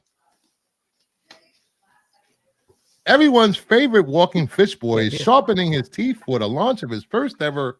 You got to pull up your slides there, Chief. What? Oh, sorry. I fool you because I always put the first slide in. Everyone's series Jeff the Land Shark by Kelly Thompson, Tokido Kororo, hitting stands this June. Everyone loves Jeff. Land Shark. Get to the real stuff that I sent you, the post I sent you guys earlier. Get to that stuff. Get your West Coast Avengers. Get your. Sent you the crossover of the lifetime that's coming soon again. By the end of the year. You're literally like a day late. A day late. You're day late. I said you that. Talking about the lady in the I sent you that today. Yeah. It just dropped 2 hours ago. Did you watch my show last night? No, I was literally talking about stuff that was dropping as we were on the show. No, it did not drop last night. It dropped about 2 hours ago today. Yes. I sent it to you. Acknowledge me, son. I am. I just did. I think I have a couple of Sun Ks. Maybe. Yeah, I like Sun. I don't know. I think I like Sun better than Shikari. So this is one of the things that came out this week. Also, we have DC Comics announced that writer Matt Fraction and artist Jorge Jimenez will be the new creative team of Batman. Their first issue releases this September. I like this new design. I don't care about the design. I'm jazzed about Matt Fraction. So we're getting a new #1 of Batman this September. I was surprised they ran this long. And look, he doesn't have to have legs thicker than an F-150 and fucking axe coming out of his chest. Hey, I like the axe. It's not necessary. Okay. He's not wearing those boy shorts either. Yeah. You said it. Degrassi announced it on my show months ago about what's coming up. Then we have. Oh, go ahead. That costume. No, I was just saying. Styx kind of mentioned it. That costume. I know you like it because it's old school. It's nostalgic. Booty shorts. Let's go. Whatever. I have never understood that. I mean, like, you got Superman. Okay, that's what they wore on Krypton. So he's just rocking the Krypton styles. Okay, got it. Yeah, got to keep his chuffs. Bruce Wayne grew up here on Earth. He knows what he's putting on his body don't look right, and he still goes out in public. He's wearing the Mandex pants. This is very aerodynamic. All right, you got to keep the bat wing tight. I dig it. Hey, at least they gave Robin pants now. Robin didn't have pants for the longest time. He just had little boy shorts. Fishnets. Just wore shorts and fishnets. Yes. All right. Next up, we have Gwen Stacy. Spider-Gwen is going to be in your friendly neighborhood Spider-Man season 2. If you haven't watched season 1, I highly recommend it. And this is coming from me. I really enjoyed the series. It was really fun. I've never had the highest hopes for Marvel animation, mainly because I know how much I enjoy DC animation, and Marvel had kind of shit the bed a handful of times with animation. But X-Men 97 was really good. Friendly Neighborhood Spider-Man was really good. I enjoyed it a lot. I don't care about canon or them doing whatever they want to do with the story. They put together a fun story and a fun series. Listen, all those naysayers out there, fuck you, man, because that series is great. I don't understand what people could complain about in terms of the series. It was fun. No, because everybody got everything wrong. Like saying, oh, they're changing the minorities of all the characters. Hold up. You called me up one day pissed off because Harry Thompson Harry No, because- Thompson, you thought was transgender. I thought he was transgender because you the guy did. yelled and screamed for like 30 minutes on the phone. You know, I Everybody thought got he it was. wrong. You got it wrong. But you they know what? got it wrong. You know we what? all got it right over here. You know what? Get out of here. No, you didn't get it right. I tell you what. The whole fact is, you look like a fucking girl. What the fuck you want? Have you seen the way kids dress now? They wear man buns and You're fucking flashy gay, man. clothes. I thought they did a You with the fantastic tight ass job. members only jacket in the 80s. Nah, fuck that members only jacket, man. Listen, I think we you're a made man. an You're a hour and friggin' man. That's what you gotta 45 be. minutes before they really went at each other. I mean, we were good. Don't look at me. I just show up and he starts. Oh, I didn't start shit. You started everything. Oh, they got everything wrong. MF, you got it wrong. You were the one person I got wrong. I did not listen. I did not say anything about the rest of the fucking series. That one thing. You look like a fucking girl. What do you want me to do? Hey, in the end, Dom liked the series, and that's what matters. Yeah, this is what happens. Enjoyed Dom it. gets something in his head, and then it doesn't happen. But he enjoyed it. But he enjoyed it. He enjoyed the series, and that's good. He didn't let the bullshit. I thought it was cloud Harry his Osborn, enjoyment of the show. not fucking Harry Osborn, Harriet Osborn, because the way you look like a fucking girl. What do you want me to do? I think they set things up very well. Okay. I think they set things up very nicely for a season 2, and of course, an eventual season 3 as well. You seem like you're on your period tonight, Dom. Period. I didn't say shit. Period. You don't want to say period. All right. We've got Next any. up. Go ahead.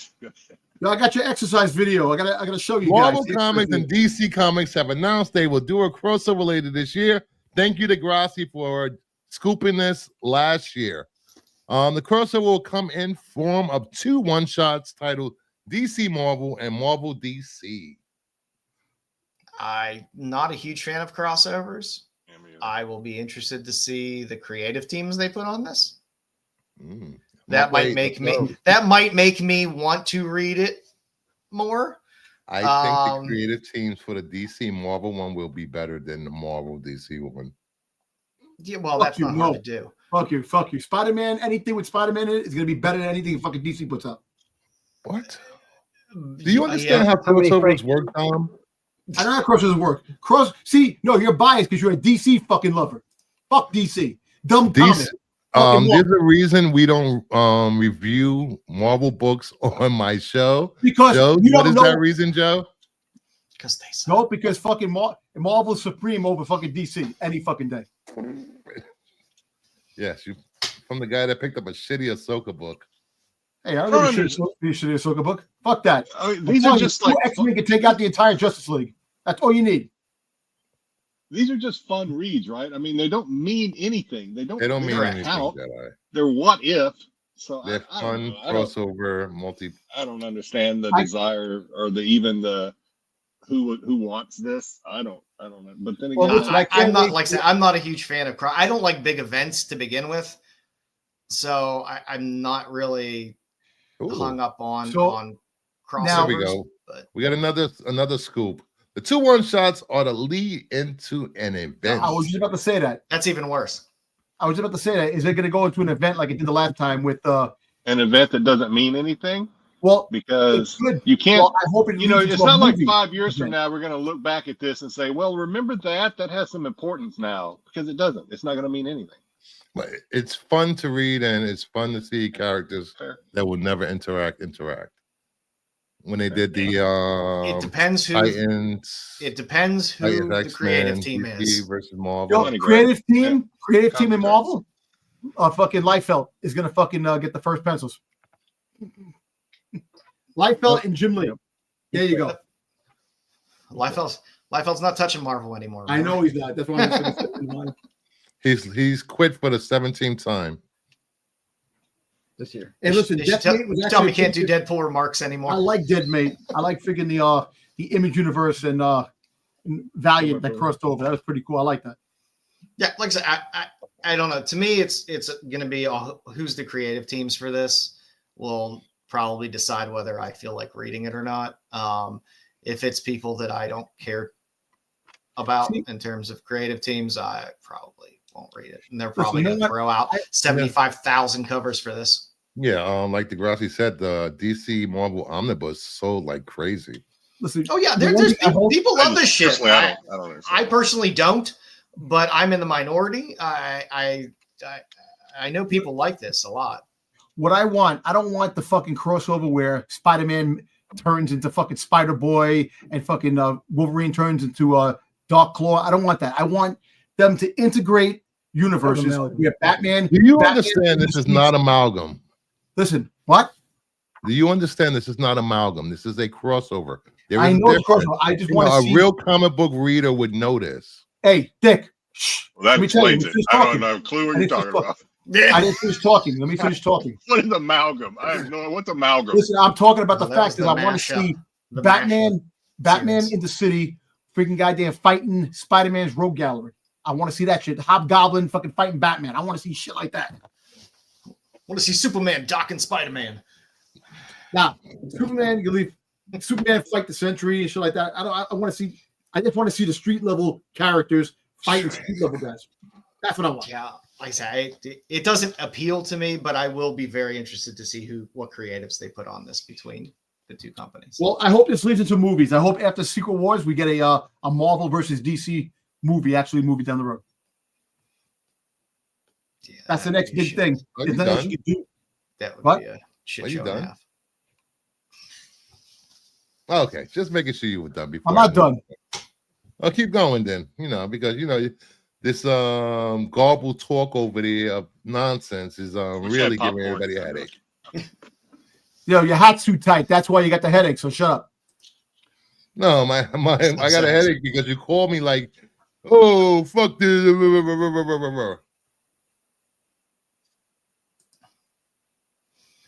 Oh, Scarlet Harley cover. I would love that. For me, the creative team, ultimate creative team for this will be Mark Waid and Dan Mora on art. Dan Mora, yes. Yes. And covered by Mark Spears. Yeah, there you go. Let's do it. Why not Tom Taylor? Why not Tom Taylor? Do I really need Wade? I don't need Mark Waid. Yeah, you're such a sweaty cock, fucking Bruce. Are you on a sweaty cock, you said? I said you're such a sweaty cock. What's wrong with you? You think you out of the gym and look at sweaty cocks? You're actually a prick. You're a fucking prick. All right. And that concludes the news for the week. And Bruce is a prick. There you go. That's the end of the news right there. Bastard. Yeah. Jedi, you got the floor, buddy. Well, as promised at the beginning of the show, for those that might still be hanging around, final segment. We have a little fun. Not gonna do any prison pen pals. I'm not gonna do any anything too fun. I guess maybe not quite as fun as we usually do, but we are gonna do a Is That Australia segment, where I go through and throw up some headlines of something that may or may not have taken place in Australia, and the panel and the chat is free to throw their guesses up and see what they think. Spiders and snakes and crocs. Hey, Robert, it almost happened. It almost happened. Yes. And Donks. Disney bought Fox. So. All right, first up. Deadly snake found inside family's washing machine. Did that happen in Australia? Oh, I would have to know what kind of snake it is, but that's definitely something that can happen in Australia. It also is something that can happen in California. Yeah. It just happened in a fucking box of bananas here in New York City, I think. I'm gonna go with yes, because it's a highly likely thing that can happen in Australia. Bruce, what do you think? Australia. Styx, can you hear me? Can you just wave? I'm gonna say that. I'm gonna say no. It's not Australia. I'm gonna say that's the Philippines. Okay. Terry says no. No one else has thrown up a guess yet.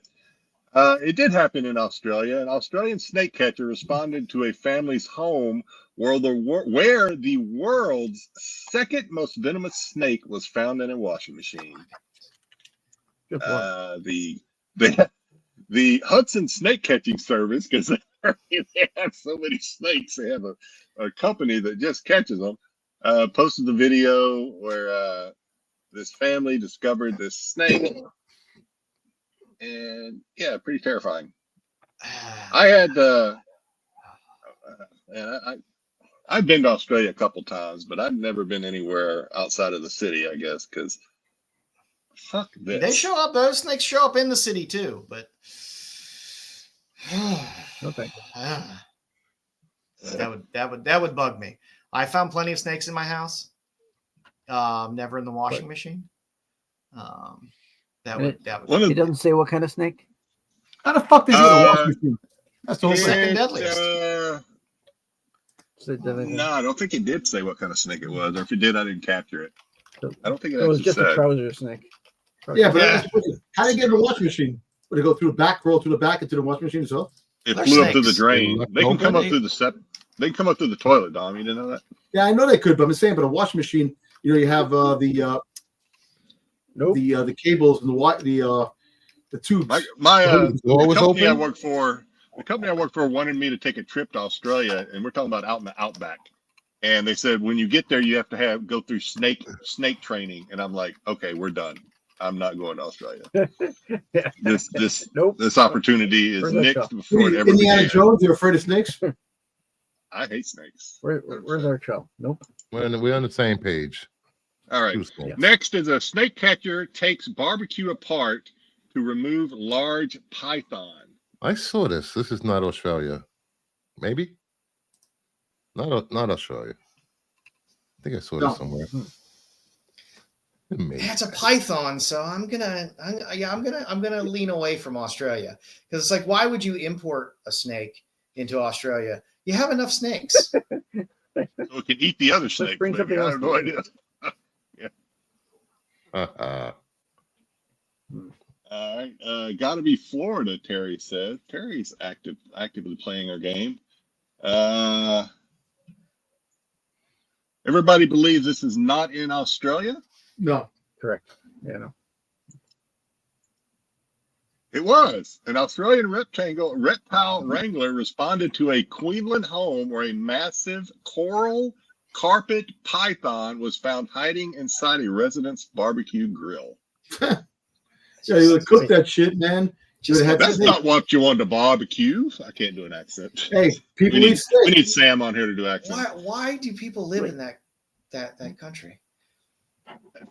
Yeah. If it ain't the freaking snakes, it's the spiders. If it ain't the spiders, The spiders it's the are freaking the fucking the huntsman fly. spider, the big Who the fuck knows? what is it? The huntsman spider, or the whatever, the huge one that they have down there that's like massive. Oh god. They have a deadly spider in Australia that's about the size of a nickel, and it likes to hang out in swimming pools. And of course, it can walk on water, so it can just like sneak right up on you. Fuck off. I mean, you gotta drink. No, thank you. You gotta drink a lot of Coopers and Fosters to get past all the shit that goes on down there. You got to be a brave son of a bitch to be a handler. And fuck that, dude. I don't know what kind of training you get. All right. Store employees. Here you go, Dom. Dom answered this one earlier. He's in my head. Store employees find venomous snake in banana shipment. Yes. This one is Dom domestic. talked about this one. Yeah, Dom talked about this one earlier. If you were paying attention, this happened in Where did it happen again? New Hampshire. New Hampshire. Yeah. A conservation officer was called to a New Hampshire grocery store where the shipment of bananas was found concealing an unwanted hitchhiker, a venomous snake. It was an ornate cat-eyed snake from let's see, where is it? South America or something like that? Ecuador. Those are the bad ones. If they got the Ecuador? if they got the cat eyes, diamond shape cat eyes, You know what the funny thing is? stay away. You know, some crazy shit. So in my hotel, Dos Caminos is there. And so in the kitchen, they were cutting up like a head of lettuce. They were cutting like a head of lettuce. And when they cut the lettuce, a fucking frog jumped out of the goddamn head of lettuce. What? It was a frog that fucking came out of the lettuce. And they had to capture it. It was fucking alive. So sometimes I just want to know. What has happened?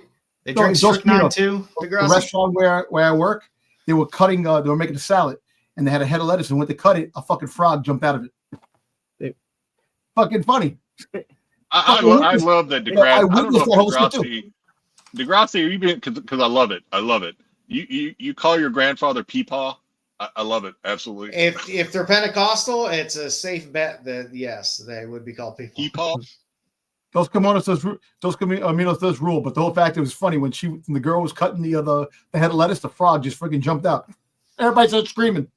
Like, oh, I'm like, ew, bot flies, nasty. Yeah, bot flies are nasty. Yeah. I mean, there's nasty shit all over the world. Isn't there like a fish in the Nile that swims up your pee hole? No, I don't want to deal with that shit either. Man. I think that's in the Amazon. Is that the Amazon? Yeah. Yeah, Bruce knows about that very well. No, nobody wants dickhole fish. Dickhole fish. Oh. Moving on. All right. Police seek escaped emu for felony fleeing and disorderly conduct. What are they fucking doing? The insurance commercials? The car insurance That commercials? happened in Australia. Australia, of course. Mm-hmm. Yeah, this feels safe. Although I've had emu farms around here where I live as well. Emu. More llamas than anything else, but I've seen some emu. Is it? What's the name of the emu for that insurance company? Yeah, insurance company. Emu. Limu. I think it's Emu. Emu and Doug. Emu. Yeah. All right. Did this happen in Australia? No. It did not. It's in Mississippi. Mississippi police seek escaped emu for felony fleeing and disorderly conduct. They said if you run across Emu the Great, who is an Australian native bird, by the way, please use all caution. They're pricks. If you come into contact with the suspect, he's known to charge anyone standing in the way of his freedom. So. They are pricks. I will tell you, they are bastards. Emu. They will come at you. And Oh. Those red eyes. Yeah, they're mean birds. Those are fucking dinosaurs, man. They're dinosaurs. Yeah. All right. Reptile Wrangler removes 102 venomous snakes from a single property. Australia. I mean, this could be Mississippi as well. It could be. I wouldn't be surprised. I know they are dinosaurs. I know. That's why I said dinosaurs, living dinosaurs. 102 snakes from a single 102 property? snakes in Venomous one snakes, property. nonetheless. I'm going to go with That's even Dom's worse. mouth. It's one thing to have 102 You're an snakes. asshole, man. You're an asshole. Volley has been served.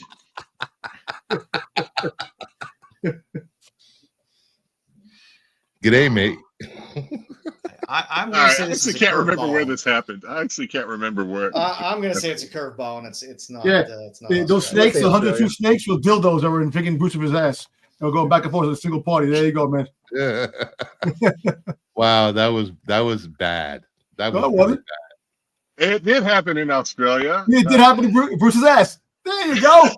An Australian Yeah, wrangler piggyback off my joke. was It's called to a please. home where a report of snake sighting ended up leaving 102 venomous snakes. A lot of them were babies, but it was the red-bellied black snakes, and they were in the midst of having babies.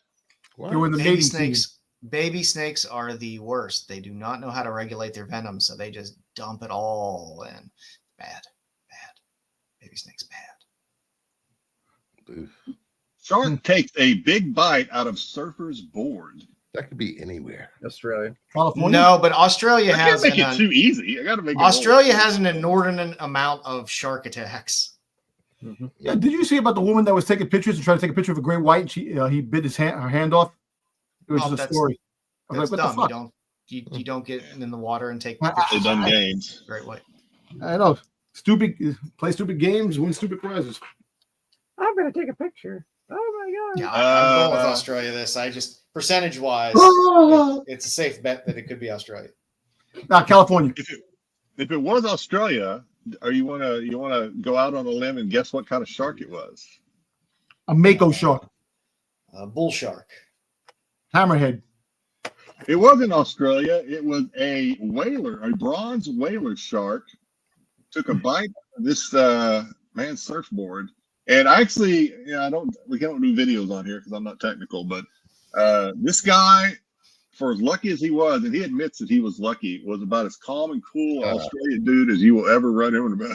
He probably most of them seem very even keel about all of the dangers they live in. Dude, he's close to petting sharks every fucking day surfing. That's why he's all calm and cool. He probably fucking goddamn rides the sharks with he does what fucking Chuck Norris does. You're taking your life in your hands just doing your damn laundry. Yeah. When you're sleeping, you wake up, a snake is on one side, a spider's on the other side. What do you want?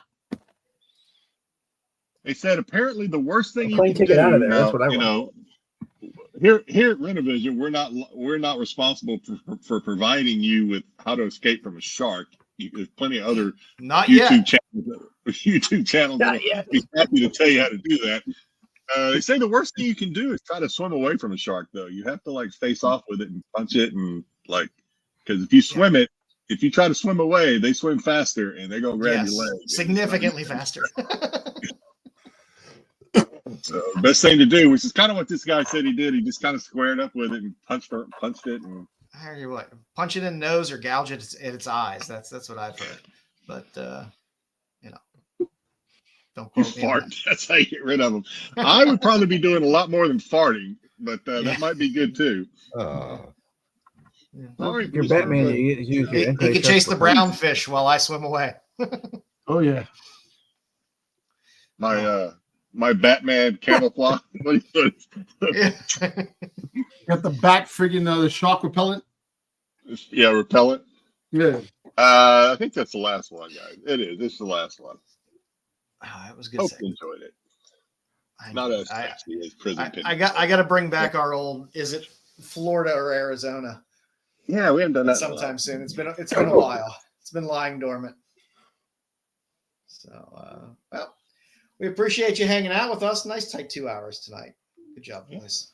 I like a nice tight 2 hour show. Appreciate y'all hanging out. If you haven't sub up to Renovision, sub up Bruce at Kingdom of Nerds, Styx over at Six Boy 73. I got a channel floating out there. Check out Dom on the Instagrams and check out Dom every Thursday. Look for me on Whatnot. Yeah, look for Jedi on Whatnot. I'm there.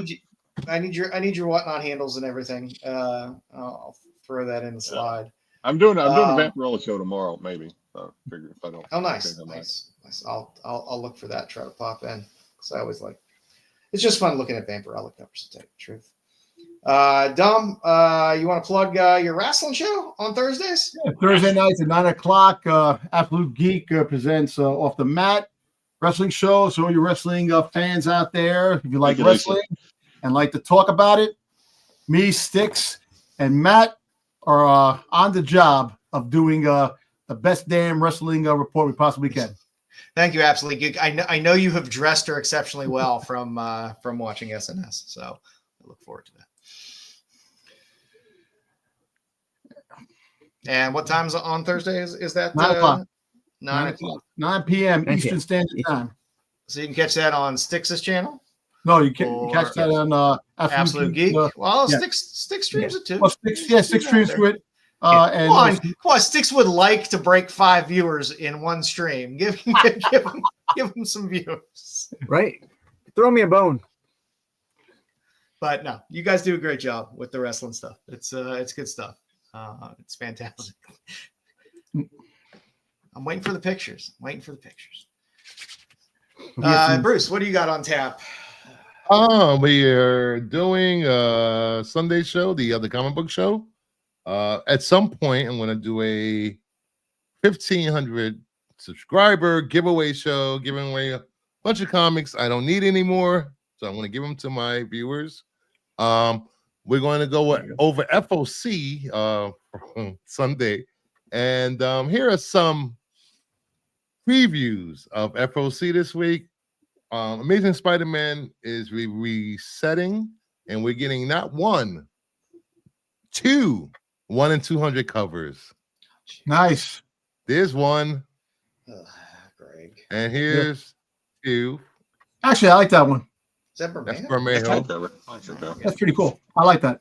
And also, Amazing Spider-Man 70 is on FOC also. Before, I guess they're releasing the same week, which is stupid. Thank you, Cosmic. Is that Bermejo? Is that the 70s TV show Spider-Man?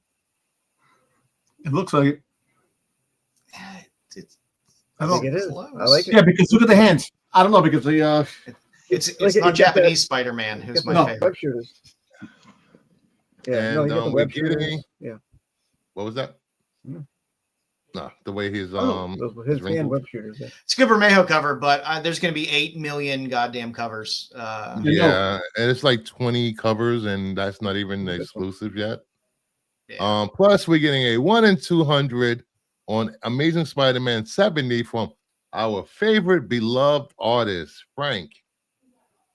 Oh, 1 in 200. That is this one where you can't make out the anatomy because. So you got the black cat looks like a bag of nickels. Because I'm like, is that her arm? Oh no, that's her chest going into her chest lumps. And Frank, I love you, Frank. And we're getting a facsimile from one of the most iconic comic books ever from 1977. Star Wars #1 is getting a facsimile. And Ordway is doing a 1 in 25. This will probably be $100 book by the time it hits the stores. Oh, that's actually fucking nice. I like that, but that's not final art. We don't know. It's not final. If they do that, it's not final art. But we're supposed to be getting a #1 foil, right? Yes. Yeah. Wait, is there foil? There is a foil cover that's supposed to be coming out too. Are you sure? Yeah. Where is Star Wars? It's sharp, but I'm not going to be. I'm not going to be fooled into buying Star Wars books anymore. Yes, there is a foil. Ugh. Yeah. I don't know. So. Hey, I'm hey, look, his pants are up. His pants are up in that corner panel. Yeah, I know, right? There you go. Styx, I would have thought with the movie Minecraft coming out, Styx, I would have thought people would be flooding to your channel to learn how to chop wood and dig holes and Mindstone and build redstone things. I play Fortnite, not Minecraft. Maybe if maybe you should doing your streams, you get. You don't play Minecraft, Styx? Gotta play the I used to play Minecraft. I don't have Minecraft on my PlayStation. Well, maybe I do. I might. You got anything for Monday, Bruce? Monday Madness. We're probably covering. If I don't do Monday Madness, I'll do See You Next Tuesday. If I don't do See You Next Tuesday, I'll do Thirsty Thursdays. Either way, I'm doing another show. Plus, what about Fuck You Wednesdays? And Max is back to streaming, so the Power Hour will be returning some point, either Tuesday or Thursday. I hear Max is the power bottom in that. He is a power bottom. Just do it. Just wait Wednesday. How's that? Just wait Wednesday. And I want to start a series of videos highlighting DCU logo variants that you can find in the wild. That'll be a weekly release. I just have to set it up. Plus, I'll be doing hard to find variant covers that no one's looking for, but are out there. I'll be doing a series of more content being released every week. I think you could do a foreign safari show. I'm not doing foreign books. They smell like cheese.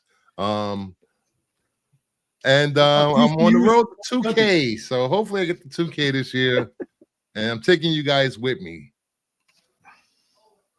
Nice. Who else is going to tell you what books not to read each week on Sunday? Terry, when Dom chops wood, it has nothing to do with trees, though. Just you know. And Joe's Dueling has been an integral part of my success on my channel. I thank you, Joe, for so much work you put in every week for my show. I appreciate it. I just show up. Be my asshole. Showing up is better. It's good enough. More than I do. I've had other panelists show up and it's just like, what are they doing here? I don't know what I'm doing here. True. If you haven't watched it, leading into us every week is the CBSI Hot 10 with Pete running down the hottest 10 books that are heating up the market that week, followed by us at 9:30 on Fridays. Styxy, you got anything for SNS tomorrow night? Anything? Matt's still there. Matt, you got anything special planned for tomorrow for SNS? I will have my time tunnel. I don't know what Matt has planned. I have my time tunnel tomorrow night. There you go. So stop by and have some fun with us. And you guys are on it. You guys are on covers, what? bad covers. Is it 8 o'clock or 9 hot o'clock? cover of the week. I got to fix this slide. 8 p.m. 8 p.m. 8 p.m. Yeah, 8 p.m. 8 p.m. Eastern. Saturday night special. Always a fun time. Never know what you're going to get. Never know who's going to show up. That's true. Always fun. And if Sam's there, you get some singing. On Sunday, Tales from the Dark Side for all your Star Wars needs with Wayseeker and JJ and Dom and Marco. Anything planned for any big Star Wars news coming up outside of that facsimile there, Dom? Well, Andor? you got Star Wars Celebration that's happening in April. So there's a couple of things that are happening. You have Andor coming, and you have Star Wars Celebration. You got May 4th. So you got a couple of big events with Star Wars that are going to be happening in the next couple of months. So we'll see. We'll find something. Hopefully we find out the next animated series, what's going to happen this year, if we get another animated series or what. So we'll see. Good old Star Wars news. And on Wednesdays, check out Pete, Dub, and Marco for the Tack Show at 9:15 on Wednesdays, where they run down all kinds of fun comic characters and books, and Dub always has some decent news out there as well. And Marco, you never know what you're going to get. You might get a story about shoes for a half hour. You never know what you're going to get, but it's always interesting. It's a fun time. So check out the channel, check out Bruce's channel, check out Absolute Geek for the wrestling show. A lot of stuff out there for you all. Yay. We appreciate you all coming and hanging out and joining us every Friday. We appreciate your support of the channel and the show. And boys, you got any fun last words for this Friday? There we go. That's what we got. So have a safe weekend, everybody. Take care, and we'll see you next week. Qualified.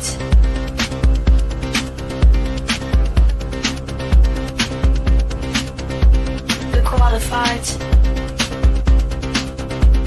qualified.